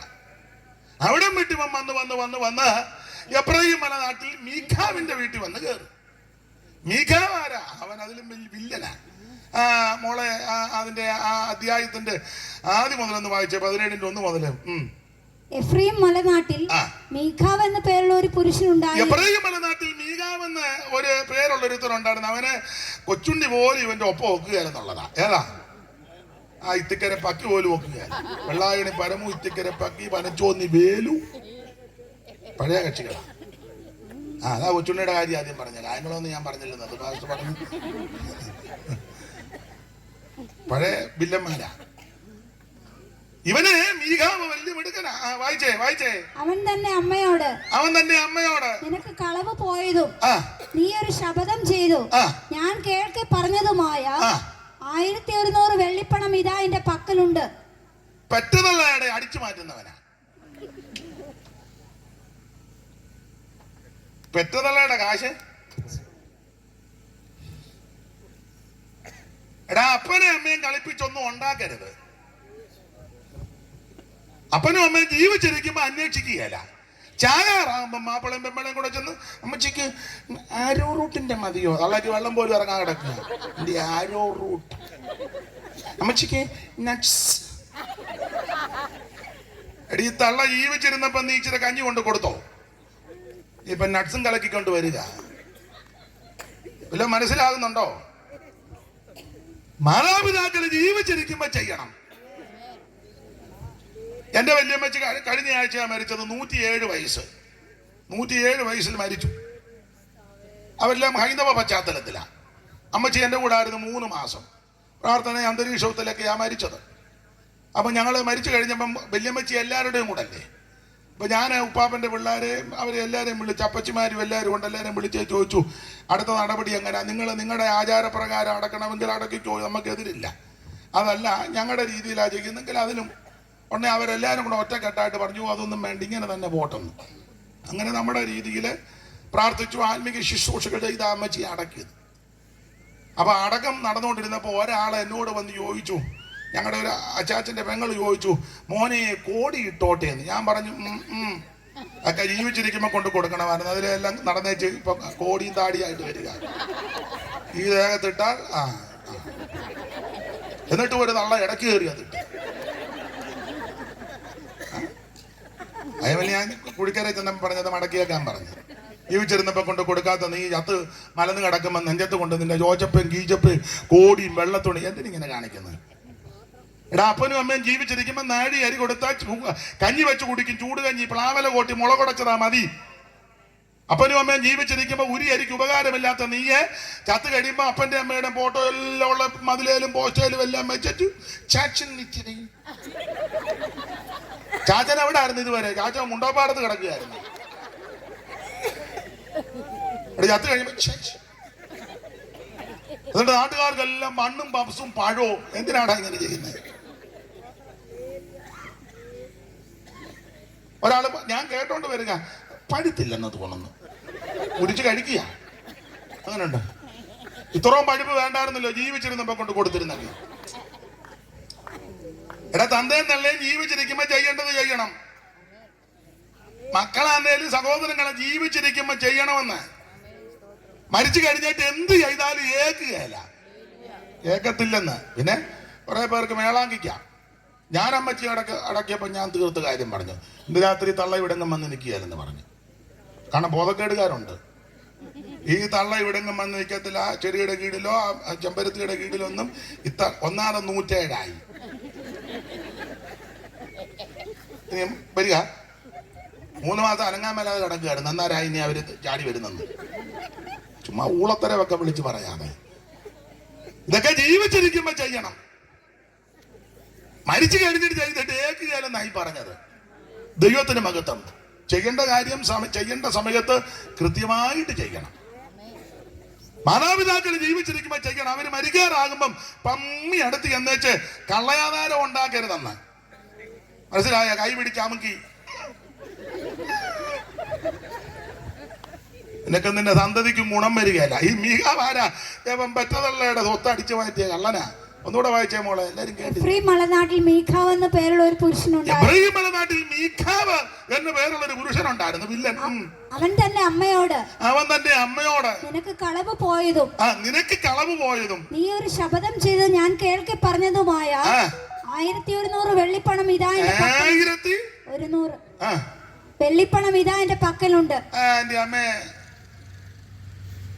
എന്റെ അമ്മേ, എന്നോട് കരുണ തോന്നേണമേ. അമ്മയോടെ നിങ്ങൾക്കൊന്നും അറിയാമേ. വായിരു മോളെ. ഞാനാകുന്നു അത് എടുത്തത് എന്ന് പറഞ്ഞു. അവൻ തീർത്ത് പറഞ്ഞു, ഞാനാ അമ്മ ഇത്. അടുത്ത വാക്യം. എന്റെ മകനെ നീ യഹോവയാൽ അനുഗ്രഹിക്കപ്പെട്ടവൻ എന്നാണ് പറഞ്ഞു. ഏതായാലും നീ സത്യം പറഞ്ഞല്ലോടാ. തപ്പി ഊപ്പാട് വരികയായിരുന്നു. ഞാൻ താഴത്തെ ഒന്നും വായിക്കുന്നില്ല, നിങ്ങൾ പിന്നെ വായിച്ചാൽ മതി. അല്ലെ, അവന് ഇച്ചിരി പൈസ കൊടുത്തു. അവനത് കൊണ്ട് വേറൊരു പരിപാടിയൊക്കെ നടത്തി. ഒരു കൊച്ചു സഭയൊക്കെ തുടങ്ങി. കൊച്ചു സഭ. അപ്പം സഭ തുടങ്ങി. സഭയ്ക്ക് പാസ്റ്റർമാരാരുമില്ല. അങ്ങനെ ഇരിക്കുമ്പോഴാണ് മറ്റേ പുള്ളി കയറി വരുന്നത്. മറ്റേ പുള്ളി തരം കിട്ടുന്നിടത്ത് പാർക്കാനായിട്ട് വന്ന് പുള്ളിയുടെ വീട്ടിൽ വന്നപ്പോൾ ഒരു പൊട്ടിയ തമ്പേർ കൊണ്ട് ഇയാളും പെമ്പളും തീ കത്തിക്കാതിന്. അപ്പൊ അതിന് മനസ്സിലായി ഇത് കത്താനൊന്നും പോകുന്നില്ല. നിങ്ങൾക്കത് മനസ്സിലാകുന്നില്ലല്ലേ? അവനും മീകാവും തള്ളയും കൊണ്ടിരുന്ന് പാടുക സ്തോത്രം. അപ്പോൾ ഇവന് അവിടെ വന്ന് ഇങ്ങനെ ശബ്ദമൊക്കെ കേട്ടപ്പോൾ മനസ്സിലായി ഇവിടെ ഒരു ചെറിയ കൂട്ടായ്മ ഉണ്ട്. കൂട്ടായ്മയ്ക്ക് അകത്ത് വേറെ പല പരിപാടികളാണ്, അത് പിന്നെ പോട്ടെ, ഞാൻ പറയുന്നില്ല. അങ്ങനെ തരം കിട്ടുന്നിടത്ത് പാർക്കുന്ന ഈ ലേവ്യൻ ഇവന് ബേത്ലഹേം വിട്ട് മീഖാവിന്റെ വീട്ടിൽ വന്നു. ഒരു തുകയൊക്കെ പറഞ്ഞൊത്ത് ഇവനെ കരപൂരണവും ചെയ്യിപ്പിച്ച് അവനെ അവിടുത്തെ ഉപദേശിയാക്കി. അവിടെ ഞാൻ അധികം വിവരിക്കുന്നില്ല. തരം കിട്ടുന്ന കക്ഷികൾ പാർത്ത സ്ഥലം ആ ബേത്ലഹേം. യേശുക്രിസ്തു അവിടെ ജനിക്കാൻ കാര്യം തരം കിട്ടുന്നിടത്ത് പാർക്കാനല്ല. യേശു ജനിച്ചത് ഞാൻ ഇരിക്കുന്ന കിടത്ത് നിന്നെ ഇരുത്തും എന്ന് പറഞ്ഞാൽ, നീ ഇങ്ങനെ എന്റെ ഭാഷയാ അലഞ്ഞു തെണ്ടി ഒന്നും നീ നടക്കണ്ട. ഞാൻ നിങ്ങൾക്ക് സ്ഥലമൊരുക്കാൻ പോകുകയാ. ഞാൻ പോയി സ്ഥലമൊരുക്കിയാൽ ഞാൻ ഇരിക്കുന്ന കിടത്ത് നിങ്ങളെയും ഇരുത്തേണ്ടതിന് ഞാൻ പിന്നെയും വന്ന് നിങ്ങളെ എന്റെ അടുക്ക ചേർത്തുകൊള്ളും. യേശു ബേത്ലഹേമിൽ ജനിക്കാനുള്ള മൂന്നാമത്തെ കാര്യം മതി. ഞാനിത് 10-13 കാര്യമൊക്കെ കുറിച്ചോണ്ടാ വന്നത്. ഇന്നിപ്പം 3 മതി. ഗുണമാകാനെന്ന് ഇതൊക്കെ മതി. ദൈവത്തിന്റെ മകത്ത് അതുകൊണ്ട് ഇന്ന് രാത്രി യേശുവിനെ ഉള്ളത്തിലേറ്റെടുക്കണം. നിന്റെ ഹൃദയത്തിൽ ക്രിസ്തു ജനിക്കട്ടെ. നിവാസികളെ രക്ഷ ചെയ്വതിന് അക്ഷയ കുമാരനേശു മർത്യനായി വന്നു. നിവാസികളെ രക്ഷ ചെയ്വതിന് അക്ഷയ കുമാരനേശു മർത്യനായി വന്നു. നിവാസികളെ രക്ഷ ചെയ്വതിന് അക്ഷയ കുമാരനേശു മർത്യനായി വന്നു. ബേത്ലഹേംപുരി മുതൽ ഗോശാലയിൽ ത്യാഗമോദം ദൂതർ പാടിയാർത്തു വാഴ്ത്തിടുന്നു. ബേത്ലഹേംപുരി മുതൽ ഗോശാലയിൽ ത്യാഗമോദം ദൂതർ പാടിയാർത്തു. ഓ നിവാസികളെ രക്ഷ ചെയ്വതിന് അക്ഷയ കുമാരനേശു മർത്യനായി വന്നു. നിവാസികളെ രക്ഷ ചെയ്വതിന് അക്ഷയ കുമാരനേശു മർത്യനായി. കരമുയർത്തി ദൈവത്തെ മഹത്വപ്പെടുത്ത യഹൂദികളെ ബേത്ലഹേമിൽ ക്രിസ്തു ജനിച്ചു. 3 കാര്യമായി ഇന്ന് രാത്രി ചിന്തിച്ചത്. 1, നിന്റെ കണ്ണുനീരും രക്തച്ചൊരിച്ചിലും കഠിനവേദനയും മാറ്റാനാണ് യേശു ജനിച്ചത്. Praise the Lord, praise the Lord, ആമേൻ. 2, ദൈവത്തിന് മഹത്വം. നിന്റെ ക്ഷാമങ്ങൾ മുഴുവൻ മാറ്റി, സകല കെടുതികളും മാറ്റി, സകല പ്രശ്നങ്ങളും മാറ്റി ഇന്ന് രാത്രി നിന്നെ ആമേൻ സ്വർഗസ്ഥലത്ത് എത്തിക്കുവാനാ ആമേൻ അവിടുന്ന് ജനിച്ചത്. 3, തരം കിട്ടുന്നിടത്ത് തപ്പി നടക്കുന്നവനെ എല്ലാം യഥാർത്ഥ സ്ഥലത്ത് കൊണ്ടുപോയി ഇരുത്താൻ യേശു ജനിച്ചു. ശരിയായ സ്ഥലം നിത്യതയാണ്. ആ നിത്യതയിലെത്തണം. അതിനുള്ള വ്യവസ്ഥയും കൂടെ പറഞ്ഞങ്ങ് നിർത്തുക. മാനസാന്തരപ്പെട്ട് യേശു ക്രിസ്തുവിനെ രക്ഷിതാവായി സ്വീകരിച്ച് വെള്ളത്തിൽ മുങ്ങി പിതാവിൻ്റെയും പുത്രൻ്റെയും പരിശുദ്ധാത്മാവിന്റെ നാമത്തിൽ സ്നാനപ്പെട്ട് അഭിഷേകം പ്രാപിച്ച് തിരുമേശകെടുത്ത് വേർപാട് പാലിച്ച് കൂട്ടായ്മയെ ആചരിച്ച് വിശുദ്ധ ജീവിതം നയിച്ച് ദൈവത്തോടും മനുഷ്യനോടും കുറ്റമറ്റ മനസ്സാക്ഷിയോടെ ജീവിച്ച് ഓരോ ദിവസവും പ്രസംഗിക്കുന്ന ഞാനും കേൾക്കുന്ന നിങ്ങളും മാനസാന്തരപ്പെട്ട് വിശുദ്ധ ജീവിതം നയിച്ചാൽ തരം കിട്ടുന്നിടത്ത് പാർക്കണ്ട, അവിടുന്ന് ഇരിക്കുന്ന കിടത്ത് നിന്നെ കൊണ്ടിരുത്തും. കരമുയർത്തി ദൈവത്തെ മഹത്വപ്പെടുത്താം. ഒരിക്കൽ കൂടെ ദൈവത്തെ സ്തുതിച്ചാട്ടെ. ഇത്രത്തോളം ദൈവം നമ്മെ സഹായിച്ചു. ആമേൻ. ദൈവം നമ്മെ സഹായിച്ച് ബലപ്പെടുത്തി. എല്ലാവർക്കും ഒരു നിമിഷം ഒന്ന് എഴുന്നേറ്റ് നിന്ന് ദൈവത്തെ മഹത്വപ്പെടുത്തി പെരിയ ഇറങ്ങി പോകരുത്. ഇതുവരെ സഹിച്ചിരുന്നല്ലോ, ഒരു 2 മിനിറ്റ് കൊണ്ട് നിർത്താം. എല്ലാവരും എഴുന്നേറ്റ് പഴയ പാട്ടിന്റെ 2 വരി ഒന്ന് പാടാം. അപ്പോൾ കരങ്ങളൊന്ന് വീശി ദൈവത്തെ ഒന്ന് മഹത്വപ്പെടുത്തിയാട്ടെ. എന്ന് കാണാം ഇനി എന്നോ കാണാം എന്റെ രക്ഷ നായകനെ എന്നോ. കരങ്ങൾ വീശി ഓ എന്നോ കാണാ ഇനി എന്നോ കാണാ എന്റെ രക്ഷ. കരങ്ങൾ വീശി എന്നോ കാണാ എന്നോ കാണാ ഇനി എന്നോ കാണാ എന്റെ രക്ഷ. കരമുയർത്തി ദൈവത്തെ മഹത്വപ്പെടുത്താം. ഒരിക്കൽ കൂടെ ദൈവത്തെ മഹത്വപ്പെടുത്താം.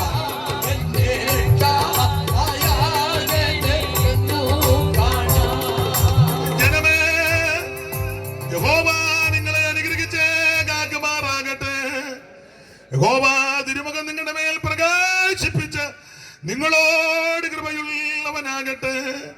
യഹോവ തിരുമകൻ നിങ്ങളുടെ മേൽ ഉയർത്തി നിങ്ങൾക്ക് സമാധാനം നൽകുമാറാകട്ടെ. കരമുയർത്തി ഹല്ലേലൂയ പാടാം. ഒരിക്കൽ കൂടി ഹല്ലേലൂയ പാടാം. എല്ലാവർക്കും ഇരിക്കാം. ഇന്ന് രാത്രിയിലെ ശുശ്രൂഷയ്ക്ക് ക്ഷണിച്ച കർത്തദാസനും ചുമതലപ്പെട്ടവർക്കും ടീമങ്ങൾക്കെല്ലാം നന്ദി. ഇതുവരെ കേട്ടിരുന്ന ദൂരത്തൊക്കെ ഒത്തിരി പേര് നിൽക്കുകയായിരുന്നു. ബഹുമാന്യരായി നിങ്ങൾക്ക് ഇതുവരെയും കേട്ട ഇവിടെയും അവിടെയൊക്കെ നിന്ന് കേട്ടവർക്കും ഇരുന്നവർക്കുമെല്ലാം നന്ദി. കർത്താവിന്റെ വരവിനായിട്ടൊരുങ്ങാം. ദൈവം നിങ്ങളെ എല്ലാവരെയും അനുഗ്രഹിക്കുമാറാകട്ടെ. പ്രാർത്ഥിക്കാം. കർത്താവിന്റെ ദാസന്റെ മുൻപോട്ട് കന്നു പ്രാർത്ഥിക്കുകയും കർത്താവിന്റെ ദാസൻ ചക്കുപാസ. മഹാപരിശുദ്ധനായ ദൈവമേ, സ്വർഗീയ പിതാവേ, ഈ അനുഗ്രഹിക്കപ്പെട്ട നല്ല രാത്രിക്കായി നന്ദിയോടെ സ്തോത്രം. ഞങ്ങളുടെ ഈ മഹായോഗത്തിന്റെ അവസാന രാത്രി അനുഗ്രഹപ്രദമായി തിരുവനന്തപുരം സഹായിച്ചല്ലോ. നന്ദിയോടെ സ്തുതിക്കുന്നു. ഇന്ന് രാത്രി കൂട്ടിക്കൊണ്ടുവന്ന് നിന്റെ ജനത്തിനായി സ്തോത്രം ചെയ്യുന്ന കർത്താവേ, ഹല്ലേലൂയ. ഇന്ന് ജനമധ്യേ കർത്താവേ, നിന്റെ ആവശ്യത്തിനെ നിന്റെ ദൈവിക ആലോചനയുമായി ഞങ്ങളുടെ മക്കയിൽ അയച്ചതിനായി സ്തോത്രം. ശക്തമായി നിന്റെ വൃത്തിയിൽ കൂടി കേട്ട ദൈവിക ആലോചനയെ ഓർത്ത് അങ്ങേക്ക് നന്ദി പറയുന്നു കർത്താവെ. തിരുവെഴുത്ത് കേട്ട ആലോചന കേട്ട ഞങ്ങൾ ഓരോരുത്തരും ജീവിതത്തിൽ ക്രമീകരണം പ്രാപിച്ച് ക്രിസ്തുവാകുന്ന തലയോളം വളരുവാൻ അവിടുത്തെ അവരെ എടുക്കപ്പെടാൻ തക്കണം ദൈവത്തിന്റെ പരിശുദ്ധ ഓരോ വ്യക്തി ജീവിതങ്ങളെ ഞങ്ങൾ ഓരോരുത്തരും സഹായിക്കണമെന്ന് ഞങ്ങൾ ദൈവത്തോട് പ്രാർത്ഥിക്കുന്നു കർത്താവിന്റെ. ഈ അന്ത്യകാല ശുശ്രൂഷ നിന്റെ വൃത്തിനെ മൂർച്ചുള്ളായുധമായി ദൈവം ഉപയോഗിക്കുന്നത് ഓർത്ത് സ്തോത്രം. ഇനി നിന്റെ വൃത്തിനെ കർത്താവ് ഈ അന്ത്യകാല ശുശ്രൂഷ ശക്തമായി ദൈവം ഉപയോഗിക്കുമാറാകണമെന്ന് ഞങ്ങൾ ദൈവത്തോട് പ്രാർത്ഥിക്കുന്നു കർത്താവ്. ഇന്ന് ശുശ്രൂഷയിൽ കർത്താവ് തിരുവെഴുത്ത് വായിച്ച് സഹായിച്ച അഭിഷിക്തന്മാർക്കായി സ്തോത്രം, ദേവദാസിമാർക്കായി സ്തോത്രം. എല്ലാവരെ ദൈവം അനുഗ്രഹിക്കുമാറാകണമേ. ഞങ്ങളുടെ മധ്യയിൽ കർത്താവ് അനുഗ്രഹിക്കപ്പെട്ട ഗാനങ്ങൾ ആലോചിച്ച ഇതേ ടീമിനെ ദൈവം അനുഗ്രഹിക്കുമാറാകും ഞങ്ങൾ ദൈവത്തോട് പ്രാർത്ഥിക്കുന്നു. ഞങ്ങൾക്ക് ശബ്ദവും വെളിച്ചവും അനുഗ്രഹപ്രദം തന്ന ദൈവമേ, ഇതിന്റെ ശബ്ദവും വെളിച്ചം ഉടമയെ ദൈവം അനുഗ്രഹിക്കണം, സഹായിക്കണം, ശക്തീകരിക്കണം. ദൈവമേ, ഈ ശബ്ദപരിചയത്തിന്റെ ദാസിലെ ശബ്ദപരിചയം കേട്ട ഈ ദേശവാസികളെ ഓർത്ത് സ്തോത്രം. ആരെങ്കിലും കർത്താവ് കേട്ടിട്ടുണ്ടെങ്കിൽ അവയെ കർത്താവ് കണ്ടിട്ടുണ്ടെങ്കിൽ ഇന്ന് രാത്രി അവരെ രൂപാന്തരപ്പെടുത്തി യേശുവിനെ രക്ഷിതായി സ്വീകരിപ്പാൻ ദൈവത്തിന്റെ പരിശുദ്ധ സഹായിക്കുന്ന കൃപയ്ക്കായി സ്തോത്രം ചെയ്യുകയാണ്. ഈ ദേശത്തെ ദൈവം അനുഗ്രഹിക്കണം. ഈ ദേശം ജീവിതങ്ങൾ വിടിപ്പിക്കപ്പെടുവാൻ തക്കവണ്ണം ദൈവത്തിന്റെ പരിശുദ്ധ സഹായിക്കണം. നിന്റെ വേലയെ മാനിച്ച് തന്ന സ്തോത്ര വഴിപാടിനായി സ്തോത്രം. അതിലേക്ക് കരന്നിട്ട് ഓരോ വ്യക്തി ജീവിതങ്ങളെ ദൈവം അനുഗ്രഹിക്കണം. നിന്റെ വേലയെ മാനിച്ചു തരുന്നതിനെ അതിനായി ദൈവം അമർത്തി കുലിക്കും. നല്ലൊരളവ് അവർക്ക് അവരുടെ കരങ്ങളിൽ ദൈവത്തിന്റെ വചനപ്രകാരം നൽകുന്ന ദൈവകൃപയ്ക്കായി സ്തോത്രം ചെയ്യുന്നു കർത്താവേ, ഹല്ലേലൂയ. ഞങ്ങളുടെ അഭിഷേകത്തിനെ ഷണായി പാസ്റ്റർ കുടുംബത്തെ ഓർത്ത് ഞങ്ങൾ പ്രാർത്ഥിക്കുന്നു. നിന്റെ ദർശനെ കൊടുത്തിരിക്കുന്ന ദർശനത്തിനായി നന്ദി. അവർ ദൈവം അനുഗ്രഹിക്കുമാറാകണമെന്ന് പ്രാർത്ഥിക്കുന്നു. പിതാവിന്റെ പുത്രന്റെ പരിശുദ്ധ നാമത്തിൽ ഞങ്ങൾ അനുഗ്രഹിച്ച് പ്രാർത്ഥിക്കുന്നു. മഹത്വം അവിടെ നിൽക്കണം യേശുവിൻ നാമത്തിൽ തന്നെ, ആമേൻ. പിതാവായ ദൈവത്തിന്റെ സ്നേഹവും കർത്താവായ യേശുക്രിസ്തുവിന്റെ കൃപയും പരിശുദ്ധാത്മാവിന്റെ ദരിദ്രമായ കൂട്ടായ്മയും കാവലും നാം എല്ലാവരോടും കൂടെയും പ്രാർത്ഥിച്ച എല്ലാ വിഷയങ്ങളോടുകൂടെ യേശു കർത്താവിന്റെ വീണ്ടും വരുവരെ ഉണ്ടായിരിക്കുമാറാകട്ടെ. യേശുക്രിസ്തു മുഖാന്തരം ഇന്ന് രാത്രിയിലും ജയം തന്ന ദൈവത്തിന് സ്തോത്രം. ഹല്ലേലൂയ, ഹല്ലേലൂയ, ഹല്ലേലൂയ. ആമേൻ. കർത്താവായ യേശുവേ, വേഗം വരണമേ. Praise the Lord. Praise the Lord. ഈ ബലത്തോടെ കടന്നു പോകുവിൻ. നമ്മുടെ കർത്താവിന്റെ വരവ് താമസിക്കുന്നുവെങ്കിൽ അടുത്ത വർഷം നമുക്ക് വീണ്ടും കാണാം. സർവശക്തനായ ദൈവം എല്ലാവരും ഇവിടെ അനുഗ്രഹിക്കട്ടെ. ഞങ്ങളുടെ ക്ഷണം